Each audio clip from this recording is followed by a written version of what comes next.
Wow. Hello. All Woo! right. Got a little bit of sweat going here. The Brewers are in the midst of the playoffs. Game 3. Winner take all against the Mets. So I'm not in front of a TV, but it looks like he just hit a home run. Is that right? What? Are we talking a Brewer home run, Jeff? Because they were Yes. up. Yes. I think Okay, so. we got I can't Dave. confirm. Oh, yep. Jeff Yes. Buchenhagen. Thank you. Dave Dixon with an update. Yeah, Bugenhagen. Wow. Woo! Okay. Man, I tell you, and my daughter's birthday's tomorrow, so I'm running around town trying to get birthday stuff. Got the playoffs. Wow. Yeah, I thought I was really committed to this, Jeff, when I skipped my 20th wedding anniversary to do an Instagram live, or to do a live reveal. But you missing you handling this during the playoffs is impressive, because if it were the Braves in a winner go home game and all my favorite players weren't hurt, you'd be doing this with Filmington. I guarantee it. Well, I didn't want to put that much pressure on to have to watch it, knowing you'd be blabbing in the background and just missing I just couldn't do it. I couldn't do it. I got to be here. It's SSP Thursday. I can't miss. And the Brewers have been so awful in the playoffs until like the last 2 innings of last night's game. So maybe we're turning over a new leaf. Yes, Dave Dixon. Yes, I'm a professional. Yeah. A very sweaty professional. That makes me feel better, because honestly, usually I'm the sweaty one. Like by like 6:15 our time, I am literally soaked. Yeah, you need what? 2-0? Oh, Frelick. Oh, and Parsons. Jeez. I guess I just got to get away from the TV more often. I walk away and there's 2 bombs. Yeah, maybe that's the problem. Who's pitching for the Mets right now? Somebody want to tell us? Shelly the Turtle, how's it going tonight, buddy? Woo. Wow. That is incredible. I'll drink to those 2 solo home runs. All right, cheers. And anything else anyone wants to say? Back-to-back, a Frelick bomb. Yeah, wow. I did want to say real quick before we get going, Jeff. Yeah. Jose Buto, huh? There's jokes in there, but I'll take the high road. Last week I mentioned one of our viewers sent me this amazing AJ Smith-Shawver ass auto. Yes. And I could not, while we were filming, I could not come up with his IG name. So I felt really bad. So it's GG's Cards. If anyone wants to send that, give that guy a follow. He's a big, he's basically the ass man is what this is going to boil down to. Smith-Shawver is like his big PC, and he's got tons of autos. So I feel like I can comfortably say if you go to his page, you're going to see a lot of ass, but maybe not the way you would expect on Instagram. Yeah, I think we'll clip that out and see how many people he gets visits to his page.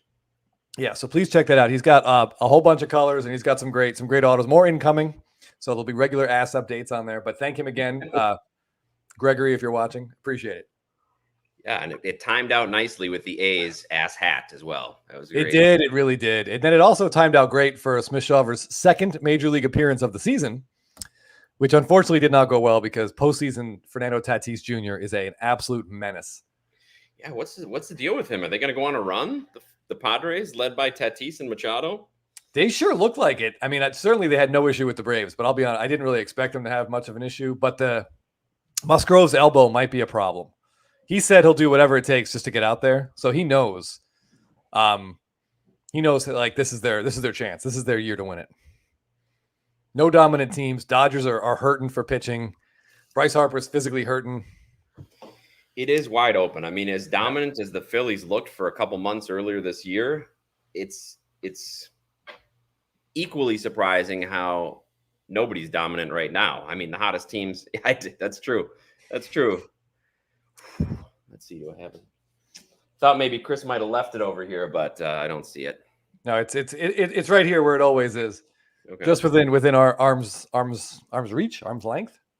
Whew.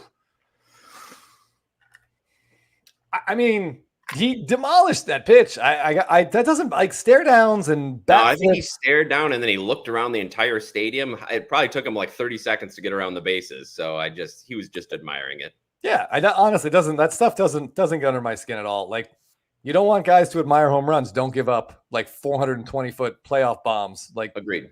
I mean, he smashed that ball. He should at home. Fans are going nuts. Yeah, he should. He can pimp it. It's fine. Plus, Tatis just kind of has a pimp attitude to him, so you expect it. I mean, it doesn't matter who he's going off of. Healthiest team right now, yes, with the exception of Yelly, right? And I don't want to jinx it, but I know Contreras is a little bit banged up, so he didn't catch tonight. He swapped DH with Sanchez, but hopefully it's just a minor thing. Yeah, I mean, we'll see. I mean, the bat's the important thing. If they have to DH him, that's okay. Yeah, I don't know if he saw his first at bat today, but Churio was on and ran with a pitch, so he was going to. Was that Churio? I think it was Churio. Yeah, Churio was on. Yeah, he led off the game with a base hit. Right. Yeah. So then he was running on the pitch. So there's a Contreras hit one to Lindor, who flipped it, but Churio beat the tag at second. I was like, oh, let's check out first. And he was still like 30 feet from the bag. So he's definitely taking it easy, which fine. He is. I mean, to be fair, he's also a catcher. He's not. We are very, not everyone is JT Realmuto in their prime. Most catchers are not fleet of foot. I know, but even the way he was running kind of like, well, I don't want to single out anybody on our softball team, but there was not a lot of effort going in there. Fair enough.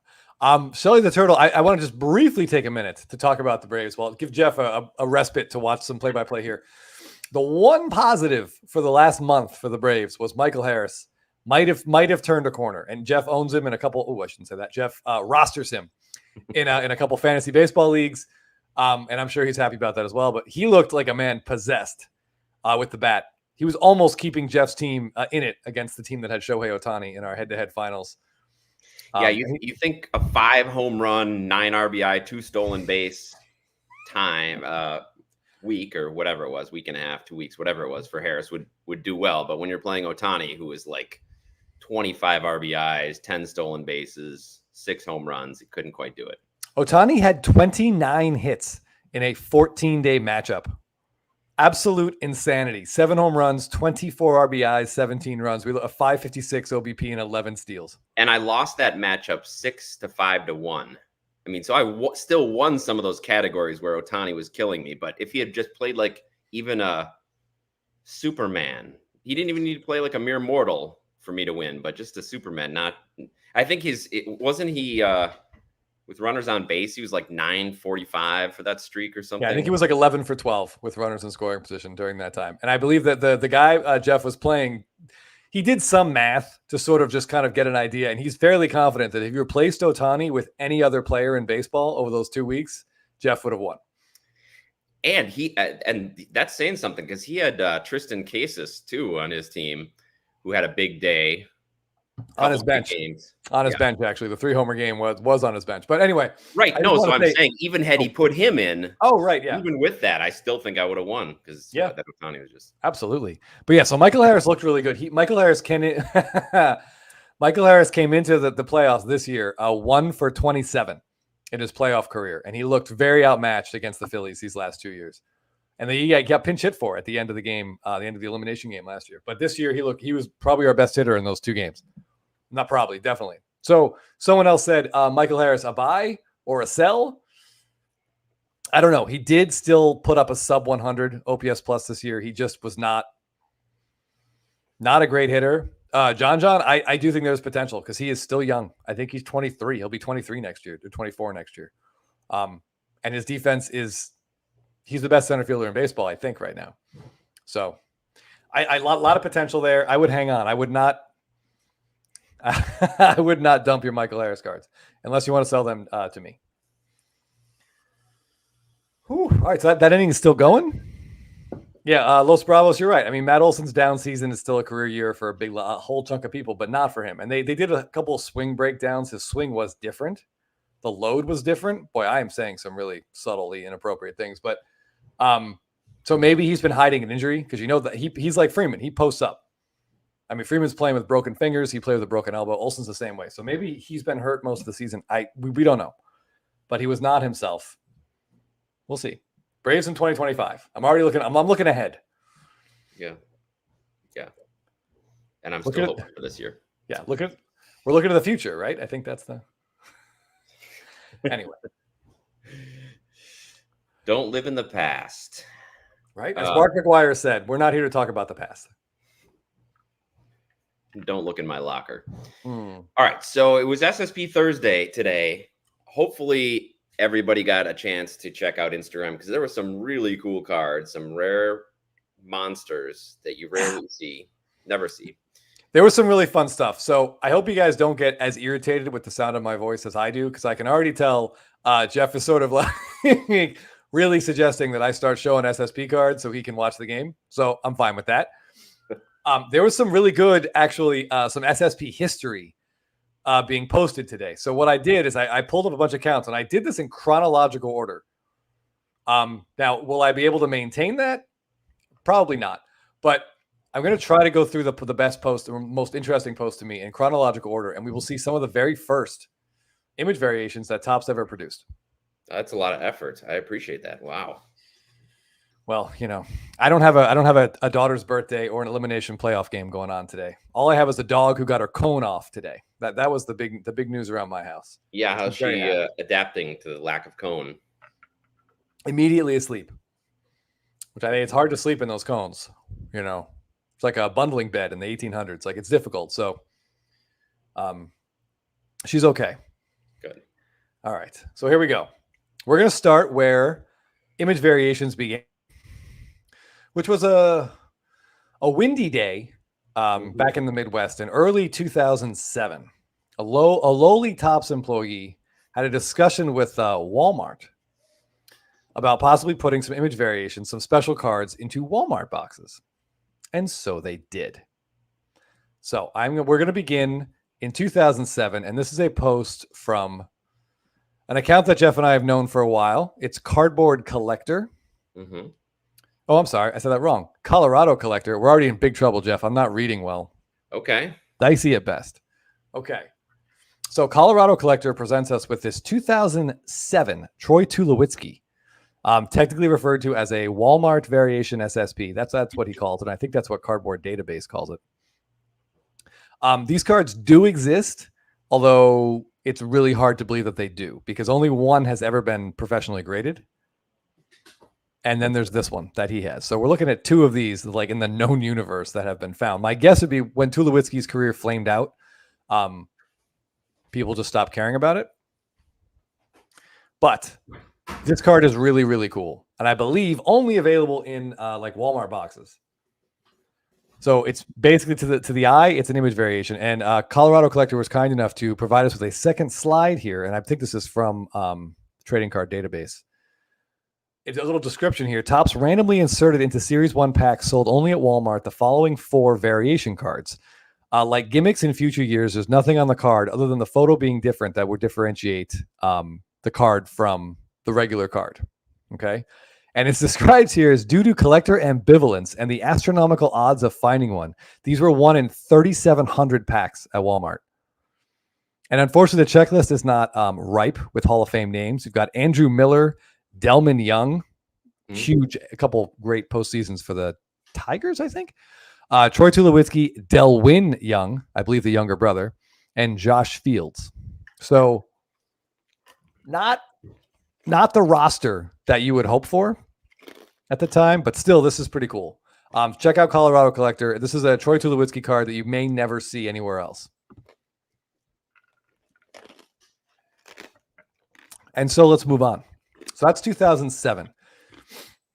Somebody commented that Tulo and Story are the same person, which I thought was kind of funny. I mean, yeah, there's definitely something there. There is a strong similarity there. I mean, Tulo was a little bit better for a little bit longer. Tulo's prime was incredible. Remember, Jeff, we played softball with a gentleman who was quite convinced Troy Tulowitzki was the best player in baseball. Yeah, that might have been a little overstating it, but he was great. I remember a 2-week stretch in the semifinals of a head-to-head league for me where I think he hit like 11 home runs and single-handedly knocked me out. Very frustrating. An Ohtani matchup. Yeah, more or less. Okay, all right. So up next, we're gonna jump a year or 2 years to 2009. Okay, and in 2009, this was the first year that Topps essentially did a full run of variations. This here is Mike Schmidt and Doc's Cards 8404. was kind enough to point out that this is something of a glutes variation for Mike Schmidt. Love those powder blues. Yeah, I have to admit, when I first saw this from Doc, because of how it looks on the top, and my first glance at it, the top and bottom borders, I thought for sure it was a scorecard. I've never seen this card, and I thought it looked to me like probably, what is that, like a 90 score, 91 score. Like, It does. What? Okay, it's okay. It does look like an old scorecard, for sure. So if you're interested in these 2009s, take a look. The majority of them are what they would call legends, like retired players. But as sort of a novelty, the very first player to ever get an image variation who was active, 89 score. That's definitely what it is. With that, like that's had that same kind of diagonal. Good call, Lincoln Thomas. The first player to get an image variation while active was actually CC Sabathia. And I picked this card up recently. Oh, yeah. Make yourself bigger. We got to see that one. If only, Jeff. All right, hold on. All right, can I do it? Yeah. It's just gonna. Okay, so this is CC Sabathia. So this is essentially, in terms of Topps SSP history, this is the first one for an active player. His base card, he is with the Brewers, I'm sure we all remember. Certainly all the Jeffs here. Sabathia had an absolutely incredible run for Milwaukee. Got MVP votes in 2008 and in 2009. Signed with the Yankees and led them all the way to the World Series. This is his first Yankees card. I was really excited when this came up because I'd never seen one for sale. It's just one of those really cool cards. Like, this isn't the type of thing that's going to become, like an extremely valuable card, but it's history for dorks like Jeff and I that really enjoy this image variation stuff. Getting the first one of an active player is cool. Like this gets me excited. And yeah, of course it's a Yankee, has to be, right? So I gotta stomach that. Yeah, and that, like Chris said, that was right after his giant Brewers postseason run. Speaking of Brewers pitching, Dave Dixon says that a Freddie Peralta is in relief. Ooh, it's getting crazy. Well, yeah, I mean, he was not happy, none too pleased, Jeff, to be taken out of game one. So maybe he's got. I get, but I told my friend, all of us were none too pleased that he gave up the huge lead, right? I mean, gave up 3 runs after the Brewers got a 2-run lead, very next inning. So I've got this one. It's a huge air variation collector in '89. Oh, the Paul Gibson. I've got the hand on his on the nuts and the whiteout. It's the guy in the background, but yeah, that's great. That's a pretty funny little thing. That, like, who at Topps is catching that? Blabbing after dark. Yep. All right. So also in 2009, I have to say, I think the only other active player to have a variation, and there were more like later in the set. Again, just open up Google and just do a quick search. They have all the images, and some of the Legends cards are actually really cool. There's some great action shots. But my boy Greg Maddux has one. Yeah. He's card number 600. Horizontal. Love it. And it's horizontal. Yeah. So late in his career, he was bouncing around. I'd have to look up and see where he started 2009 or where he finished 2008. Not sure, but this card is exciting. Like it's his only image variation that's while he was active, which is really cool for people like me that care about that stuff. And those cards, like, again, they're not super expensive. They're not crazy valuable exactly, but they really, really don't exist. I think there's one Sabathia at PSA and a handful of Maddoxes. So if you have a chance to see stuff like that, feel free to grab it and absolutely look up those 09 variations, because there might very well be like a legend that you're interested in, and they're tough to find, but they're not going to cost you a ton of money, which is a fantastic combination. Yes. Love that combo. Okay.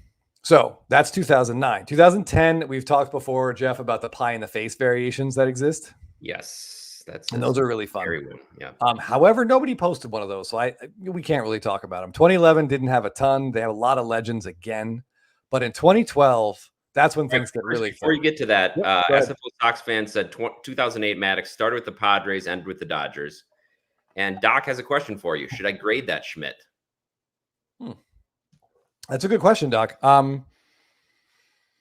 don't know. I think there might have been. Did you get that recently? Because this one guy on eBay had like a whole bunch of 2009s. I grabbed those too. I don't know if that's when you grabbed the Schmidt. We should look at the pop report. I mean, if it's like $15-$16 and Schmidt's a guy you PC, then why not? Yeah. It's always going to keep it safe and protected. And there might be none on the pop report. It's definitely worth. That's pretty cool. Yeah. To have one of the few on the pop report. Yeah. Stuff like that is that's another thing that kind of gets us. I know that's so dorky, Jeff, but it's really, really cool to own a Pop One or even like anything under 10, anything under 20. All right. So 2012, things get exciting. We get these Topps Chrome SSPs. And this is where Jeff and I really get googly eyes, if you will. So a gentleman named Tony's Hobby Vault dropped this one on us. Now, I've only seen 2 copies of this card, Jeff, and I'm looking right at both of them. Wow. 2 of them. 2 of them. Gotta respect it. That's really incredible. 2 stuffed in their one touches, looking beautiful. Yeah, it feels like I'm seeing double. I'm seeing double. 4 Krusties. Sorry, that's a random Simpsons quote. I doubt anyone's gonna jump to acknowledge it. But yeah, so this is really cool. His base card is him. I think he's jumping to make a catch. And yeah, this is just in 2012, Jeff. These are weird. The images aren't like eye-catching. Right. So a lot of people probably didn't even realize they were different necessarily from the base image unless they had it right in front of them. But yeah, I've talked to Tony's Hobby, Tony's Hobby Vault, and yeah, he's not letting these go anytime soon, and I can't fault him for it. He's given me 3 cards that if I can find, he'll trade us one. I've been looking, but they're all 1 of 1s, and you know, the odds of us finding one are slim to none. But you just never know. It's part of the chase, the fun of the chase, Jeff. Curator of Cardboard says, can we get a Blabbin group PSA submission? It'd be fun to do a submission of all SSPs. That would actually be fun. We could do like a drawing and kind of pick. I don't know. We could pick out some people to each send in like 1 or 2 cards. Yeah, that could be fun.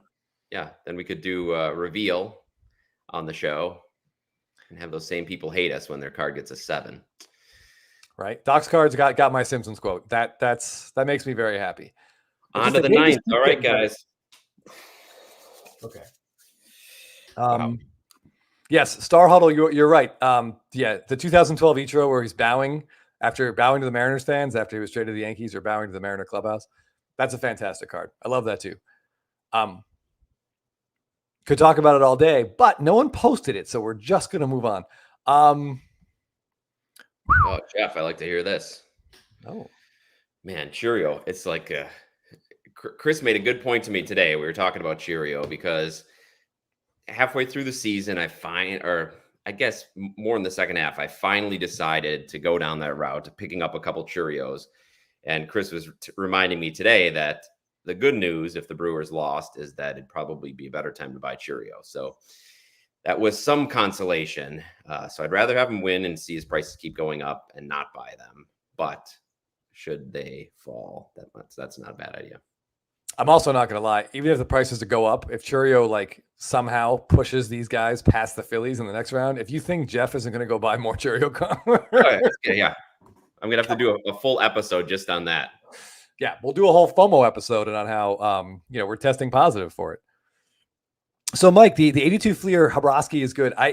The John Littlefield has got to be the best one out of. Is that 81 Fleer or is that 82, Jeff? I think that's also 82. The reverse negative. Yeah, I feel like those might have been ones Fleer did on purpose, but they're so rare. Like or the Littlefield one didn't know what they were doing. I mean, those early years of Fleer, they were pretty. Yeah, I don't think I've seen the Littlefield at any Burbank shows yet. Like we finally saw the Bush at the George Bush, at the last Burbank show. And we've seen a couple of the Frank Thomas no names. Yeah. But yeah, I have not seen a John Littlefield. I would love to see somebody put a full run of those great 80s airs. You get the Dale Murphy in there, the Littlefield. It would be fun to see. Yeah, I mean, I assume someone has it, but they're probably older than us and they don't understand how like YouTube or Instagram works.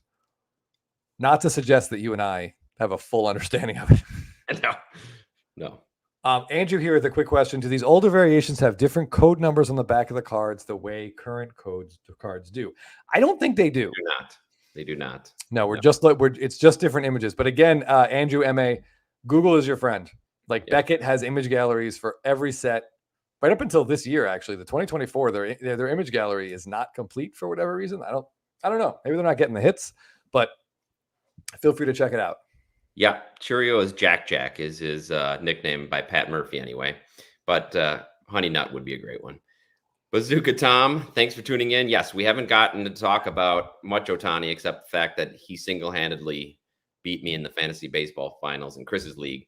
But it's kind of a sleepy time for Ohtani. The Dodgers are off, so everybody's just kind of biding their time till they see those first postseason at bats. Yeah, it's going to be a short sleepy time. But yeah, imagine I don't know, Dylan Cease could come out hot and shut the Dodgers out. And then I wonder, people would probably just be like, oh, he sucks. But we'll see. Curator of Cardboard has a question. When the wild card round began having the higher seed getting all 3 home games. All right. I've got a major bone to pick with this entire setup. All right. For Preach, the Jeff. playoffs. All right. It's been a couple of years now. For about, what I want to say, 8 years, they did the 1-game playoff. But baseball's really trying to be like the NBA and the NFL, where half the teams make the playoffs. And it's very frustrating because you can win your division like the Brewers did and still not even get a 5-game playoff series. Yeah. And the whole thing about baseball being 162 games is the regular season is supposed to mean something. So I wish they would go back to 3 teams in the wild card. But this seems to be what they're stuck on. They feel like that home field advantage is enough for the higher seed or division winner, which maybe it is, but a 5-game series has a lot more margin for error than a 3-game series. And I feel like the better team, you'll get the better teams. Now, I'm not saying I want another 5-game series because the playoffs are already long enough, and they don't want those higher seeded, the 1st and 2nd seed teams that get the buys, to be sitting around for more than 4 or 5 days like they already do. The answer would be to drop the playoff teams down again, but nobody wants to do that, and they never go back. It's all about money. So, yeah, there's my speech. I will throw... I now again, the Braves just got knocked out after 2 games. I'm pretty much okay with the system as it is because I feel like it really rewards the 2 best teams. Now I know that why have more than 2 divisions? Like they make such a big deal about winning the division, and that's who you're set up to play against. That's actually an interesting point. We don't need the 3rd division really. If they're going to do it this way, you're right. They could definitely get by with 2. But I'm okay with it because I think it rewards those 2 teams deserve a break.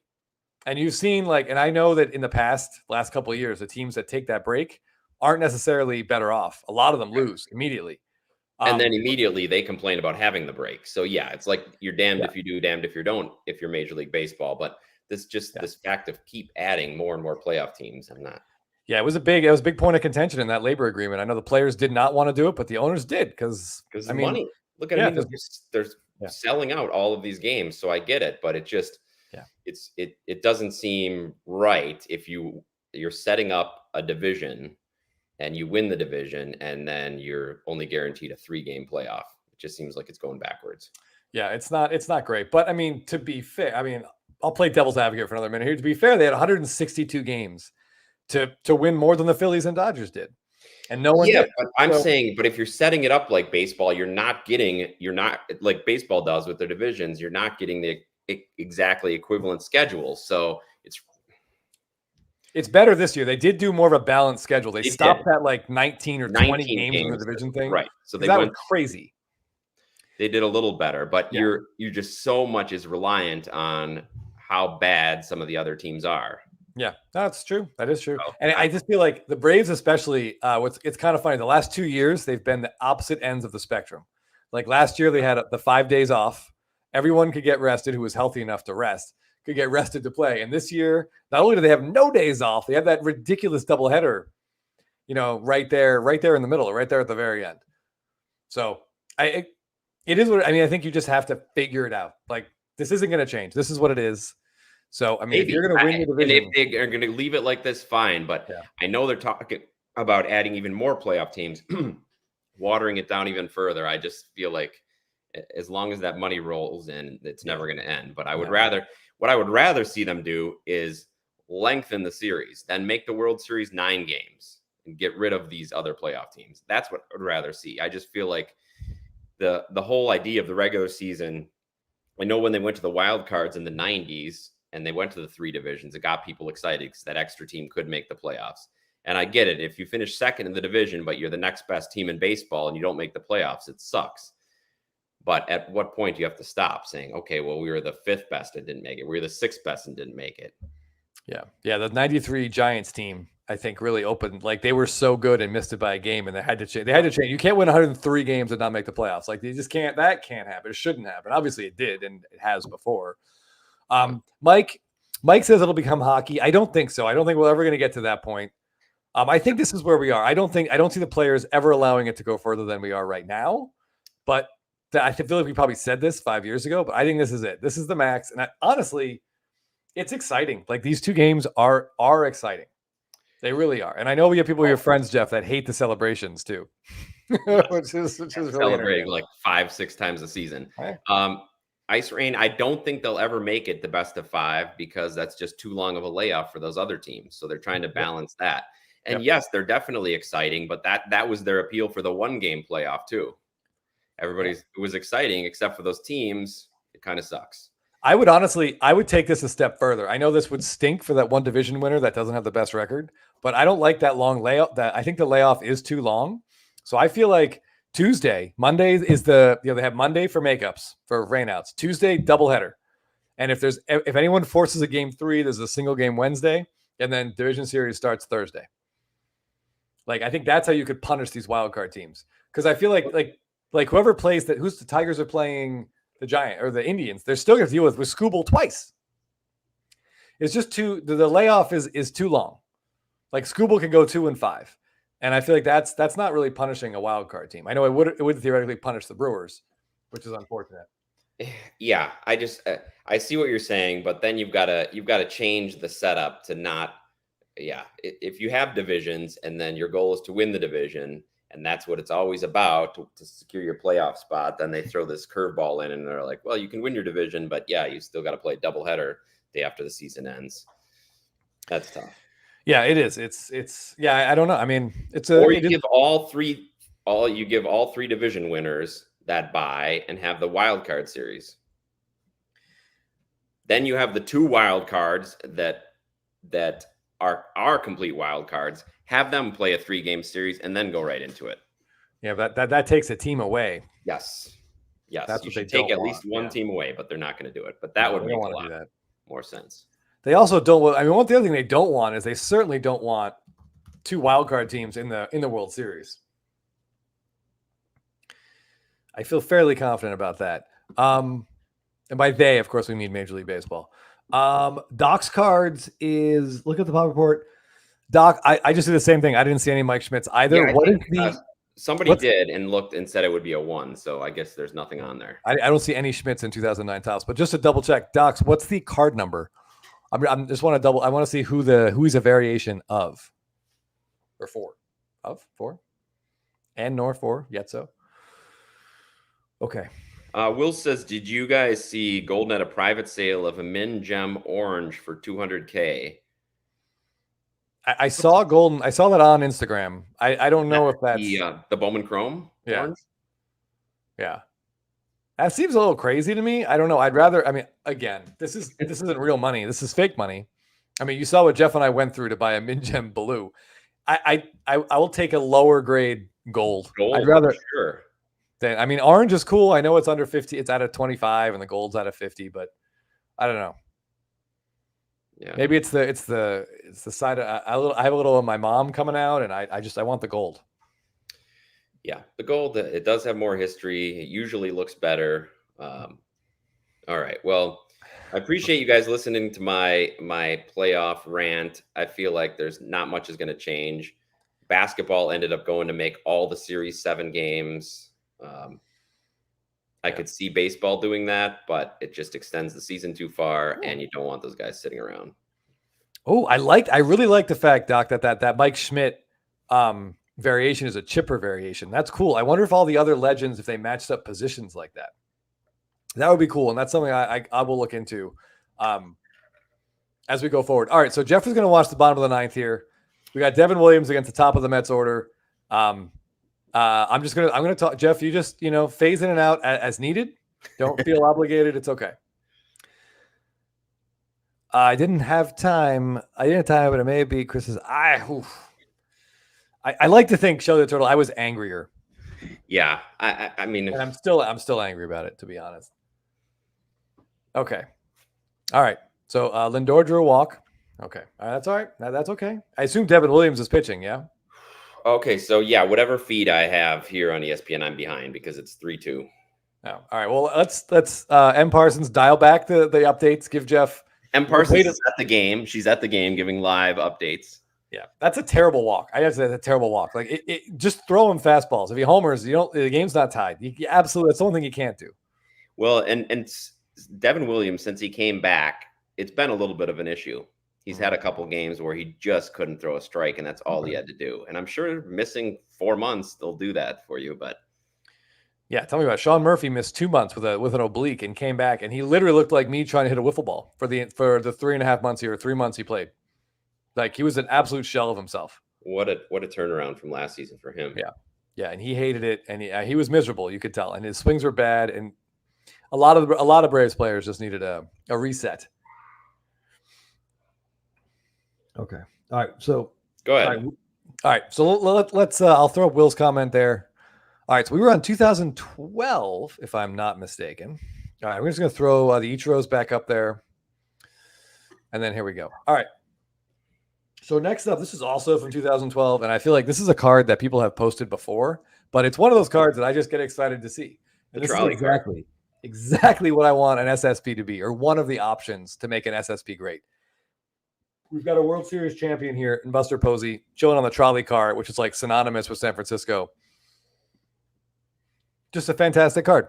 And it's horizontal, which I like. There's sort of a nameless blonde back here in the background, but like this is just a great card. This came from Posey of the Rings. So I like this account. Also, I'm assuming there's some Lord of the Rings fandom here, which I 100% support. And that guy, if you want to check out his account, what he's doing is going through his entire Buster Posey flagship collection.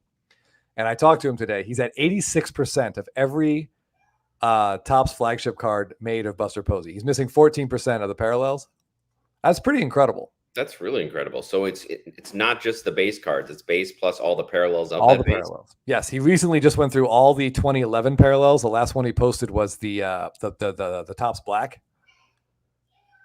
And he's just like us, Jeff. He loves a Topps Black parallel with a gold cup. It looks great. Those two things look great together. Who doesn't? Right? Right. And Parsons here. We're right there with you. Yep. Okay. Yeah. All right. Now, unfortunately, because I said I was going to try to go in chronological order, but I would mess it up slightly, I am just going to show this card randomly, not exactly an SSP, but here's a 2008 Topps Ichiro Back to School card. I only found out, Jeff, maybe like 3 or 4 years ago that Donruss did this in the 90s. So there's like 1990. Remember that horrible red Donruss design with like the cursive names on the top? Oh, yeah. There's back to school cards with totally different images. They were not in packs. Not in packs. I believe you had to get them if you went, back to school. So maybe they went to teachers. I'm not sure. But yeah, certainly not at my school either. Maybe, although, I'm sure the teachers probably just kept them, which is exactly what I would have done. So anyway, this Ichiro is cool. I like a good mascot card. So him with Mariner Moose.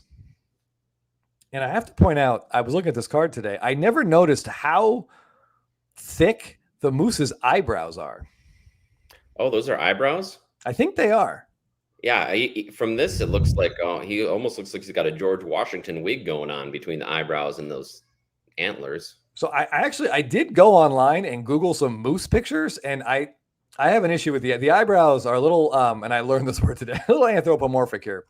I feel like the eyebrows should be taken off. It's upsetting to look at. I don't know. I'm not going to get too fired up about how a moose should look, but it's not a great look. Okay. All right. I can hear you breathing heavily and cringing. I'm just going to keep going. If you need to just walk and take a circle, feel free. No problem. Next up. So, Loved this one. This one.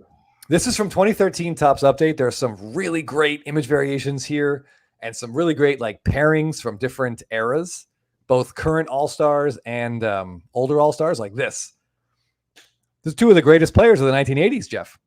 Is that from the 89 All-Star game? I assume so. Yeah, I think a lot of the flashback cards are also from the All-Star game. Yeah. Which is something I would love Topps to do again. They're going to do these gold mirrors that they have All-Star cards in Update, or in Chrome Update at least, Give us some Chrome like flashback all-star cards. That'd be fantastic. So yeah, we'll we see. talked before about how we love it when a second superstar or third superstar shows up on one superstar's SSP card, and this is great. Yes, it helps, especially, unfortunately, in the set, there's a lot of Robinson Cano, so it does help when the superstar isn't suspended twice for steroid use. Good point. And looking at this card of Mattingly and Bo Jackson, Mattingly isn't a small person, but his shoulders look like they could fit two of him next to each other. Right? He looks like a 12-year-old next to Bo Jackson's like chest and shoulders. Will's got a question here. Yep. Man. Okay. Yeah, there might need to be a doctor in the house. No. And not Dr. McGillicuddy's. Oh, not Dr. McGillicuddy. Although. Okay. What? Yeah, Jeff is, again, guys, Jeff's an actor. He's going to put on a brave face here, but if he just gets up and walks away, like, don't worry about it. He's okay. But give him I don't know what's happening. I'm not watching. I'm terrible luck for everything, so I try not to pay attention. Yes, Doc's cards, you're right. You know, Mattingly's got to shave those sideburns, according to Mr. Burns. Okay. Yeah, Topps Holiday Collector. Oh, let me get this comment. You are right. They did announce they are going to bring back the regular jerseys during the All-Star game, which I think is great. That just looks better. It looks cooler, right? Okay. Oh shit. Okay. Oh no. All right. Well, that fun was short-lived. Okay. Is that just a tie? No. That was he had a 3-run bomb? Yeah. God damn it. God, Devin Williams. All right. Well, that sucks. All right. I mean, if you do want to take a quick son of a bitch. God, he hadn't done anything this whole series. No. He's been terrible. Yeah. I mean, he's been terrible a lot of the season. Yes. Devin Williams, you got one job, bro. One job. All right. Well, the good news is Edwin Diaz also stinks, or Diaz also stinks. He's already pitched, so I don't know if he's still who they're going to bring in. Even better. Maybe Lindor.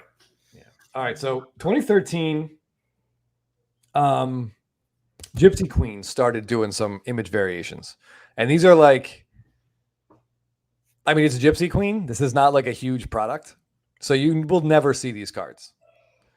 But Seasoned Giants Collector, if you check out his page, he's got a ton of really cool, really rare Buster Posey stuff. He managed to find this. It's 2013 Gypsy Queen Buster Posey variation. I think that's him and Matt Cain. They're, to be fair, they're a little closer together than they need to be, I think, but that's okay, you know. But these cards are cool, and if you're a player collector, again, check out the checklist and just see if someone you like might be on this, and then dive into the hunt and see if you can find one. Because these are really cool. I don't think there's very many. I'd say less than 5 of this Buster Posey at PSA. Okay, moving on. All right, so there's a big gap here. I didn't really see a lot of like 14, 15, and 16 because there aren't a lot of those cards, especially 16s are like virtual ghosts. So we're going to jump right to 2017. And an account we talk about a lot, Homer Dome cards. Manages every SSP Thursday, he manages to find something that I've never seen before, and it almost certainly is a pop one. And today we've got a Justin Upton. Yeah, is that the LT Grays jersey? Yes, it is. Yes, it is. I see they just call it white jersey. They probably were afraid to screw up their Spanish spelling. Yeah, I mean, you know, they're not. So it's interesting. I'm glad you mentioned that, Jeff, because there's rumor has it, to quote Adele, that PSA is going to be updating and changing the way that they label SSPs moving forward. So, for example, if you go to 2017 Topps and you look up the Bryce Harper, it's called, on the slab, they call it Stadium View. It's that glutes card that we've talked about quite a bit. But if you look it up on their pop report, it now just says SSP. So I don't know. There's been no announcement about this. There's just been some anecdotal talk amongst fellow dorks like myself. And yet word is that this is what PSA is doing. They're trying to clear all of these descriptions up to make it more obvious what the cards are. But I don't know if they're going to allow us to, like, if you have graded SSPs, like say for example Homer Dome's white jersey here, I don't know what their plan is to fix this. Are they So going to ask? Go ahead. I've seen that floated around too. So would they just change that to say SSP? Would they change it to say SSP white jersey, or would they change it to say SSP something else altogether? Based on what the Bryce Harper card says on the PSA site of SS, it just says SSP. I'm guessing that's what they would change everything to. They would just change it to SSP. I've also looked on Stadium Club, and in some of the older Stadium Club years, those cards now just say variation. And honestly, I don't know why they did not do this in the first place, because it's just so much easier, so much more streamlined for collectors and potential buyers and sellers. But this is a massive undertaking, because a lot of these cards are in permanent collections, and they're going to have to be, if they want them changed, like sent in. And there's thousands of these that are going to have to be corrected or changed. And I when I thought about it, Jeff, I got anxiety about the mail.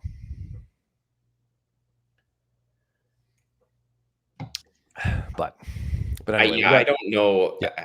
I think it's going to create, at least temporarily, a pretty big issue. Yeah, it's going to create some problems for sure. When you look up some cards, when you're trying to find prop reports, it might become a bit of a problem for some people going forward. But at some point, I feel like it will get resolved. So in the long run, one thing it's going to help, Chris, is helping avoid unscrupulous eBay sellers, because they call everything an SSP. Yes. But if it's on the PSA slab, that might help deter or only have people go after ones that say SSP. Yes, that's a great point, Jeff. That's one of the best things about this potential change that we're seeing, is a clearing up of some shady people and shady dealings, which is always good. So we'll keep you guys updated if I hear anything more specific about this, or I get other people with examples. Jeff and I have a sub we're going to drop off on October 10th at Burbank. They're doing a drop off there. If you're in the neighborhood and you have cards, don't put them in the mail. Take them to the Burbank card shop. Yes, it's very easy. We dropped off last time there. They just had a tent out front. It took me about 5 minutes to do the drop off, and you don't have to worry about the mail. Right. And you they just have to make sure you're into the system. I think in 3 days, two or 3 days after the weekend, they were right there. So yeah. Now, to be fair though, that grader did brutalize us, but I don't really think that the location of the drop off could be. Yeah. Okay. Yeah, we do have some SSPs in there, so it'll be interesting to see if the labels come back different, including at least one card we already have in a slab. So I'm very curious to see how it will be described. Okay, next up, our good buddy Short Print a Day completed a little Buster Posey SSP run. There's a lot of Buster Posey today. I think people were chattering he got that job. He's going to be in charge of the Giants, essentially. Yeah, that's really interesting. I mean, he's obviously beloved there and knows a lot about baseball, but I believe he has no front office experience, correct? That's correct. I mean, he was a catcher, so he certainly should understand the game, but there's a lot of nuance there that he's going to have to pick up. But I haven't seen anything indicating he's anything but a very smart person. So I think it'll be fine. I mean, as a fan, you got to be excited. It means you're going to see Buster Posey at the ballpark more, and that's something Giants fans want, one way or the other. And who knows? Hopefully he won't trade for Jared Kelenic. Anyway, so this is the 2017, and it's called Hand Up. He's basically begging the photographer to not take this photo. But Short Print a Day has put together the 2016, 2017, and 2018 SSPs right here in a row. But 2016, I just get excited every time I see it. With that Coca-Cola bottle in the background, that's just a really, really cool shot. So congrats to Short Print a Day. Good job. That was 2017, 16, 17, 18. So now we're going to jump to 2019, where our friend of the show, Zach Slabs. Anytime on SSP Thursday, if you want a cheap shout out, just post this Vladimir Guerrero update SSP holding the ball from his first hit, and I will talk about it. I think this might be. I know the Cunha vertical is great, and the Soto Gatorade bath is awesome, but in terms of an SSP where you can pinpoint the exact everything about it is kind of historical, I think this might be one of the best rookie cards of the last 6 or 10 years. How's that top look on there, Chris? It's hard to tell. It looks a little choppy. It looks a little like an 80s O-Pee-Chee hockey card up here. I see he placed some glare along the top over here to perhaps, Zach, nice. it's just a smart photograph. He does mention in the description here that he no longer has the card, but he regrets it and he wanted to be part of SSP Thursday. So that's some dedication, pulling up a card that you no longer have. Right. Okay. This Ben Baller box is not completely safe, Shelly, but I appreciate you noticing. Yeah, Lincoln Thomas, that Vlad is fire on fire. Absolutely. That's awesome. And it's super condition sensitive, like Jeff was hinting at, which just adds another level of I don't know, collectability, excitement. It's a very cool card. If you think that he has turned a corner, I mean, the haircut, he looked great after the haircut. He definitely was in better shape this year, and he adjusted his swing, and it worked. He had an awesome season. He really did.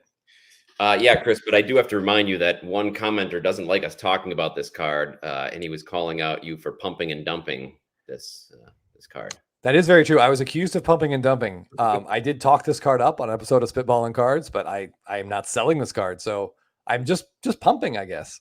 Yeah, I guess just pumping. No dumping. Yeah, I don't know. We'll let the awkwardness of that comment just linger in the air for a minute. Yeah.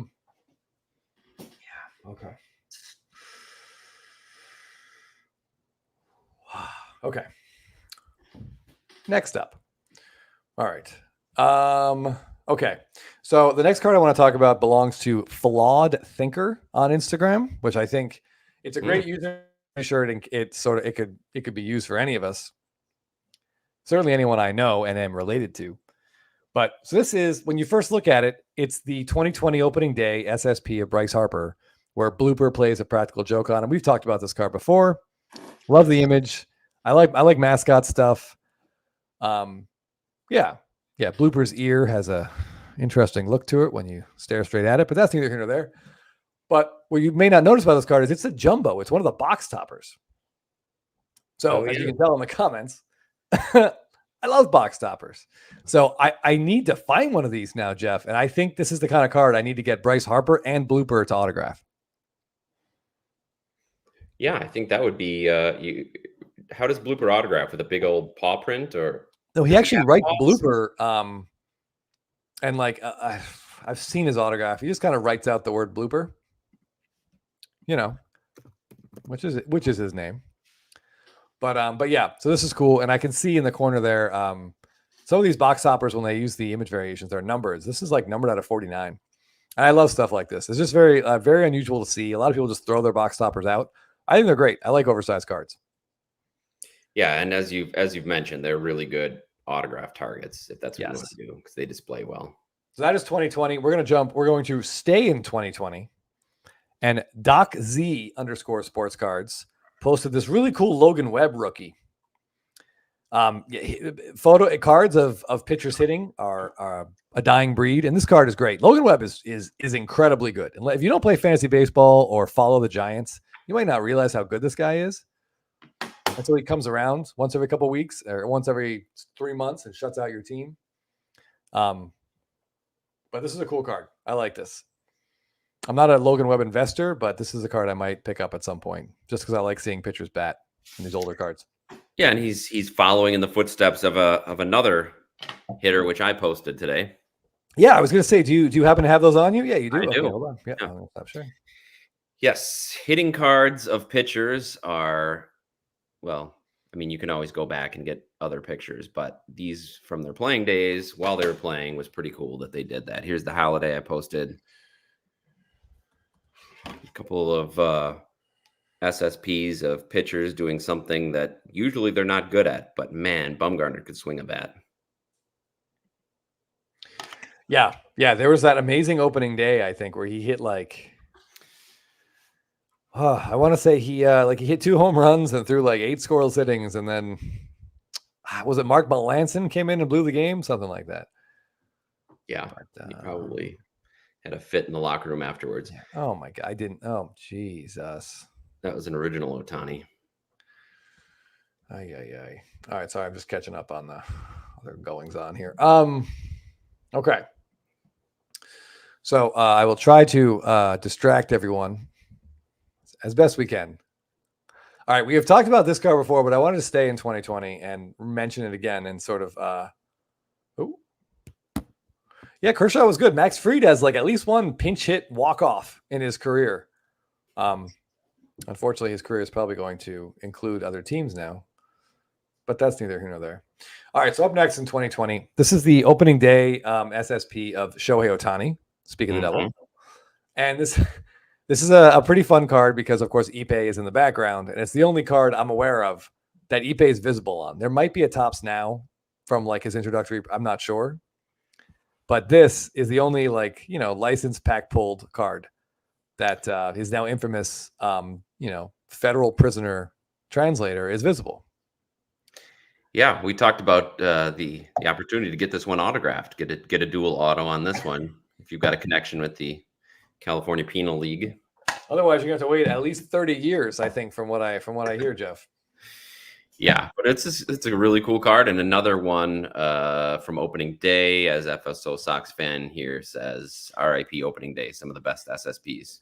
Yeah. I mean, and honestly, it's a set for two very, very different segments of the hobby population, for kids and for like die-hard player collectors.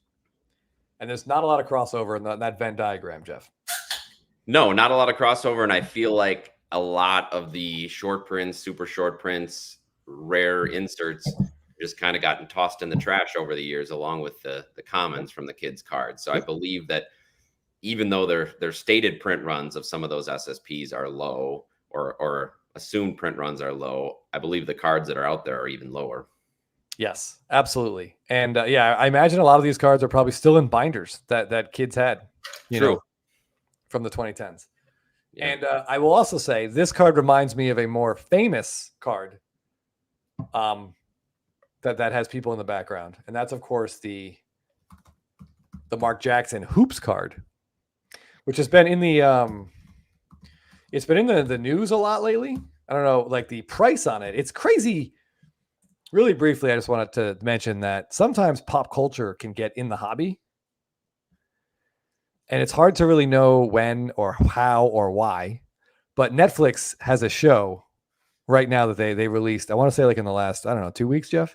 Yeah, really recently. About the Menendez brothers, about the Lyle and Eric, I think, the Menendez brothers. That's right. And this card is absolutely, if you're unfamiliar with what this card is, let me just quickly tell you. So Mark Jackson played for the Knicks. This is a very unathletic moment. Looks like a bounce pass, which is not something you see very often. But right over here in the background are the Menendez brothers captured on a basketball card during a spending spree that they went on after they brutally murdered their parents. Yeah, somebody did the timing of when this card image was shot, and I believe it's within a couple days of the crime. Yes. So this is crazy. This is like true crime, like Americana right here. And it's a utterly worthless NBA hoops card of a marginal player suddenly going bananas. This started maybe 10 years ago, give or take, Jeff. People started to notice. It had its first life several years ago, and now with the Menendez brothers being back in the spotlight, yeah, you're right. It's getting a second life.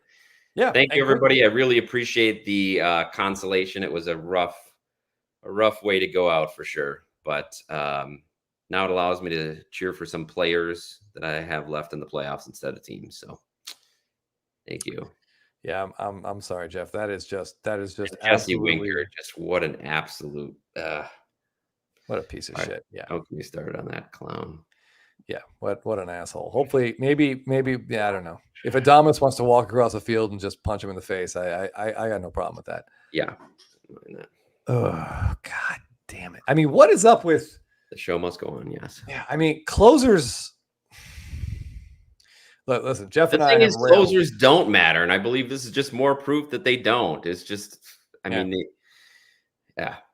they just don't. It's just Josh Hader and Presley make more than the entire Detroit Tigers lineup combined, and they got their asses whooped in the single biggest inning of Houston's season.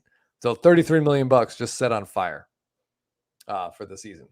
I just don't get it. I mean, let's not get unilaterally into this, but the next person that tells me Hader should be in the Hall of Fame because his strikeout rate is high, I don't think you understand baseball. All right, Billy Wagner too.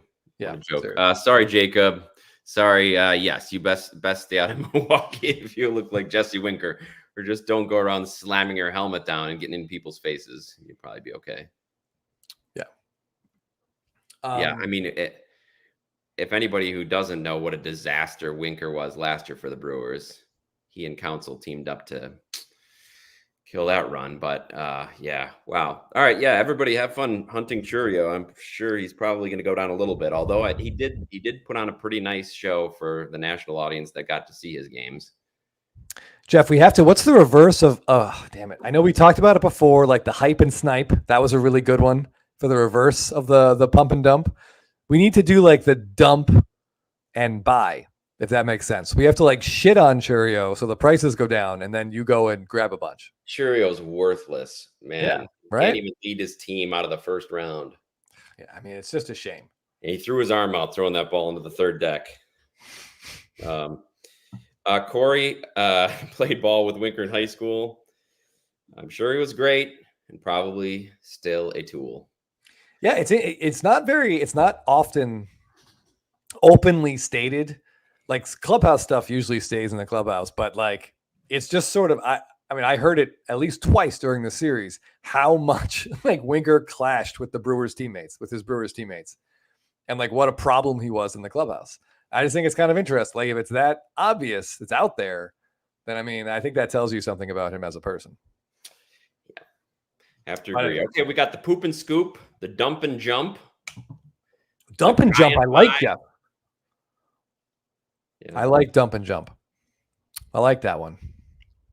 Anyway, except the dump makes it also could be confused with the pump and dump. So I like it too. Yeah, we have to. Oh, what's like? I don't know. The shite and bite. It's tough to rhyme. All right, well, I'm going to take these two convicted murderers off the screen. All right, yeah, they got enough screen time. But yeah, if you're a big fan of true crime or Americana, I mean, try to find yourself a copy of this card. I should actually. Aren't they like $500 now, Chris? I think I saw the PSA 10s going for some ridiculous amount. Well, sure, a PSA 10, but I mean, like. Okay, I didn't see what any Raws were going for. Yeah, Jeff and I will tell you that sometimes the PSA 10 is the card you want, but you're not. This is one of those exceptions where I don't. If it's in a kid's pocket, like it's still a cool card. Like don't pay up for the grade here. This is a raw one, $40 a piece. Okay. And if you think this card is rare, this particular seller has sold 175 of them and currently has more than 10 available. Yeah. This is just one of those really rare times, Jeff, where like someone was like a Knicks collector in the 90s and just gobbled up all the Knicks cards and then was like, oh my God, I'm sitting on some money here. I opened so many packs of this garbage product. I probably had about 30 of these at one point. Yeah, I'm not gonna. I sort of followed basketball back then, and I actually opened up a few packs too. But I want to give a quick shout out to Rob over at Burbank Sports Cards. This was in 2021. I went in there looking for this card because a friend of ours was having her 40th birthday party, and she is a true crime like obsessive. Oh, yeah, that's right. I remember this. I mean, she's got like letters written by John Wayne Gacy. She has a bust of John Wayne Gacy in her bedroom. And if you think you're a real man, I challenge you to perform with that thing looking at you. I really don't think it's going to happen. But anyway, neither here nor there. I got this for her for her birthday.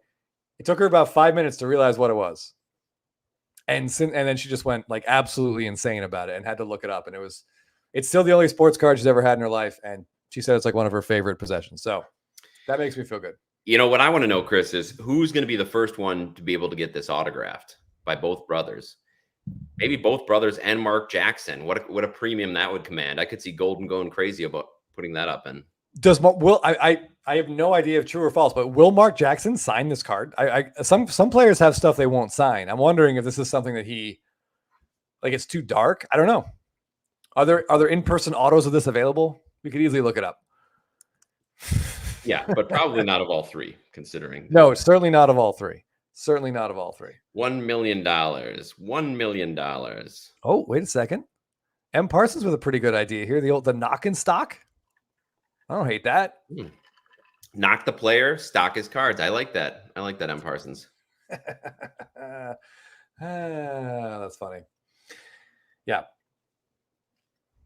No, peeps, this was not part of it, but yeah, we could try it with this. We could try knocking this card, and then we can scoop up all those raw ones for $40. Yeah, this is a fun card. I really feel like this is a good gift. Like for people that have no interest in the hobby, there's random people that watch Netflix and they love the show, and I bet this is fun. Yeah, all shows. I mean, think about the bump in Jordan cards when The Last Dance played. Oh yeah. But we've got a request here. SFO Sox fan wants to know when she can make an appearance on the stream and she can take questions. Yeah, I don't know. I don't think she'd appreciate me giving out her Instagram. So we're gonna move on. Okay, up next, this comes from Cards of Ignorance, which is one of the many Instagram accounts, Jeff, that when I look at it, this is a little small. I had to like pause his Instagram story. But I like his collection a lot. We have a lot of the same tastes. A lot of Braves stuff, a lot of golds. This is just an Acuna 2021 SSP. And he just looks so happy. And his knees don't hurt. So I get wistful when I look at this card, Jeff. Yeah, I believe that because I'm don't have the same personal investment in Acuna as you do, but I felt similarly when I saw this card. Yeah, just he's out there doing his thing, having fun. It's a great image, but I also agreed. Please no Venezuelan Winter League.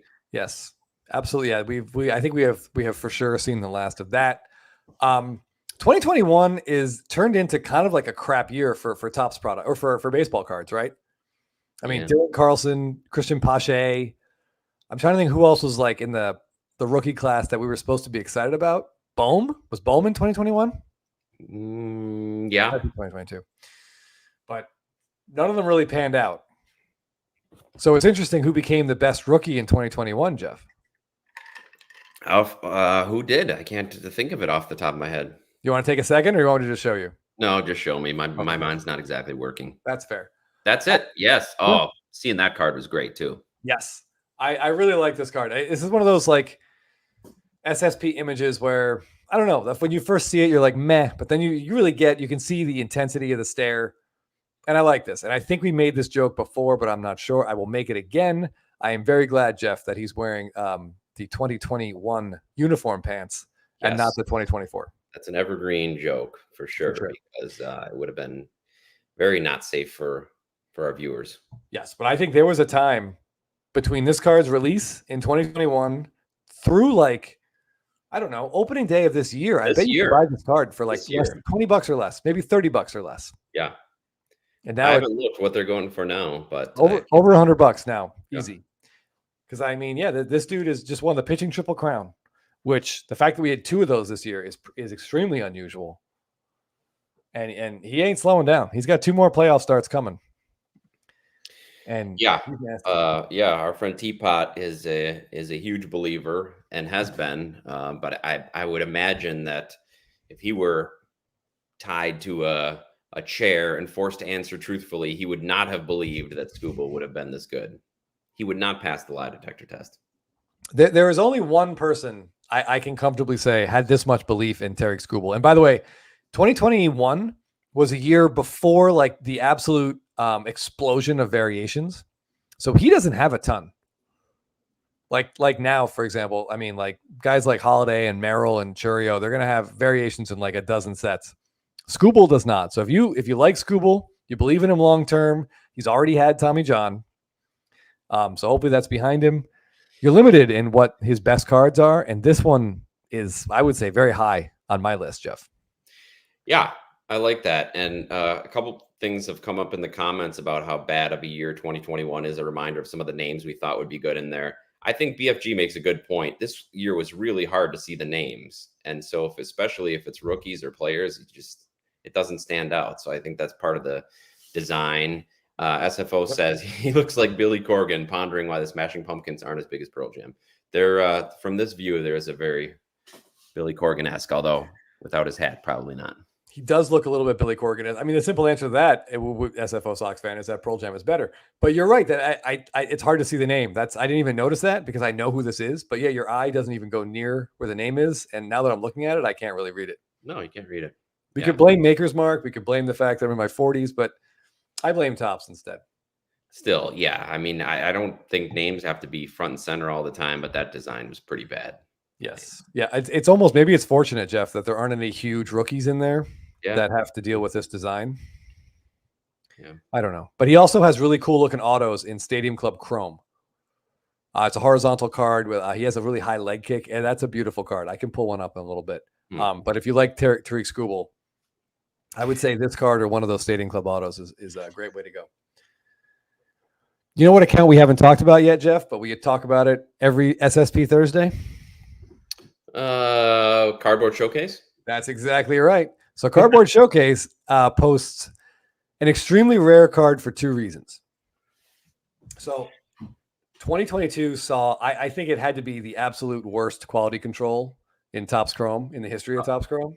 The centering, the dimples, yeah, it was bad. Absolutely brutal. I mean, we tried so hard to find a gem-worthy Wander Franco card, didn't we, Jeff? Sure did. We sure did. Right up until the day he got banned. Yeah, seriously. Yeah, we had one of his SSPs in transit. When the news broke, but that's neither here nor there. No, so but I do have to say that some less scrupulous people might have just returned that card, but we decided to take the L and keep it as a reminder. That's right. To keep it as a reminder, Jeff, that we don't buy high-value Chrome SSPs of current rookies. Yeah. Right? Which lasted a while. And then 2 years. Cheerio came along. So yeah. Okay, so a couple words on this Shohei Ohtani. I believe, I don't want to speak for Jeff, but I'm pretty sure he agrees. I am not a fan of out-of-uniform SSP images. Agreed. I don't care for players wearing suits or casual clothes or any of that nonsense. But this card is different.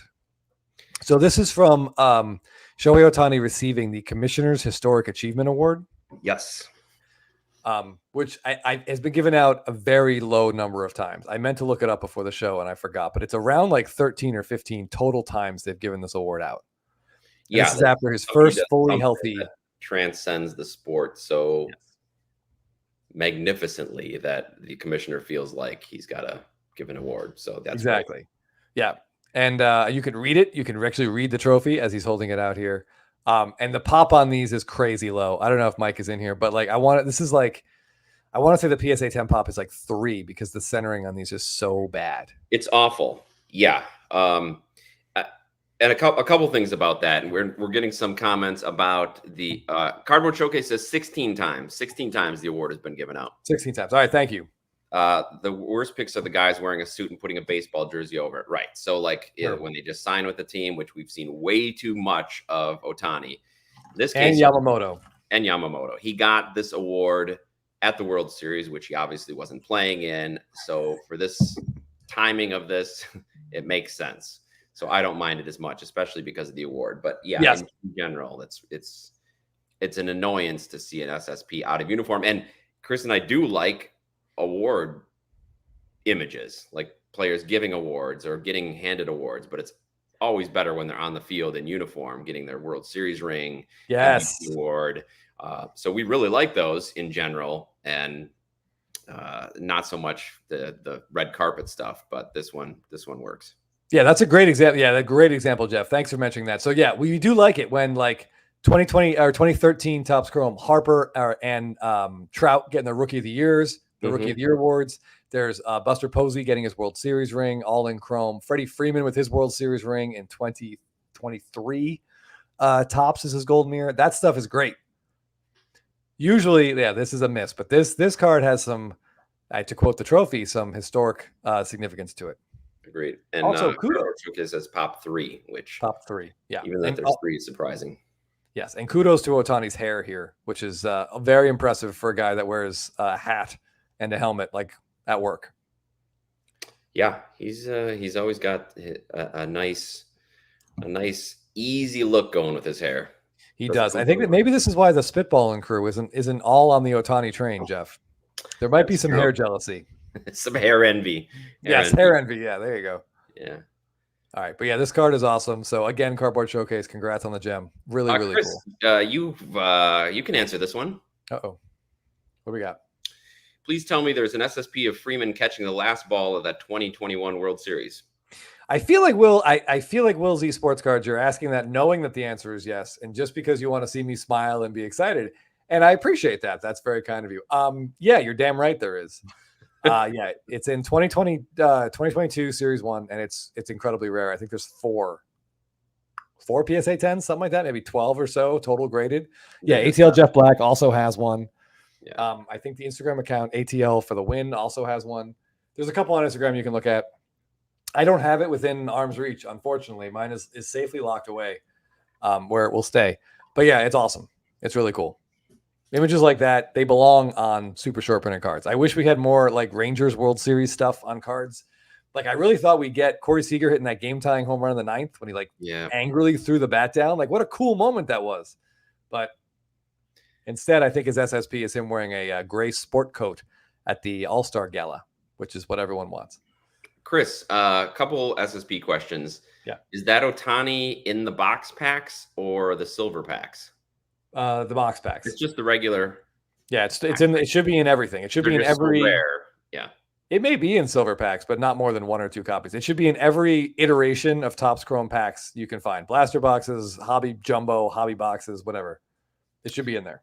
And Mike Honus Wagner, I see what you're getting at here about inventing the SSP.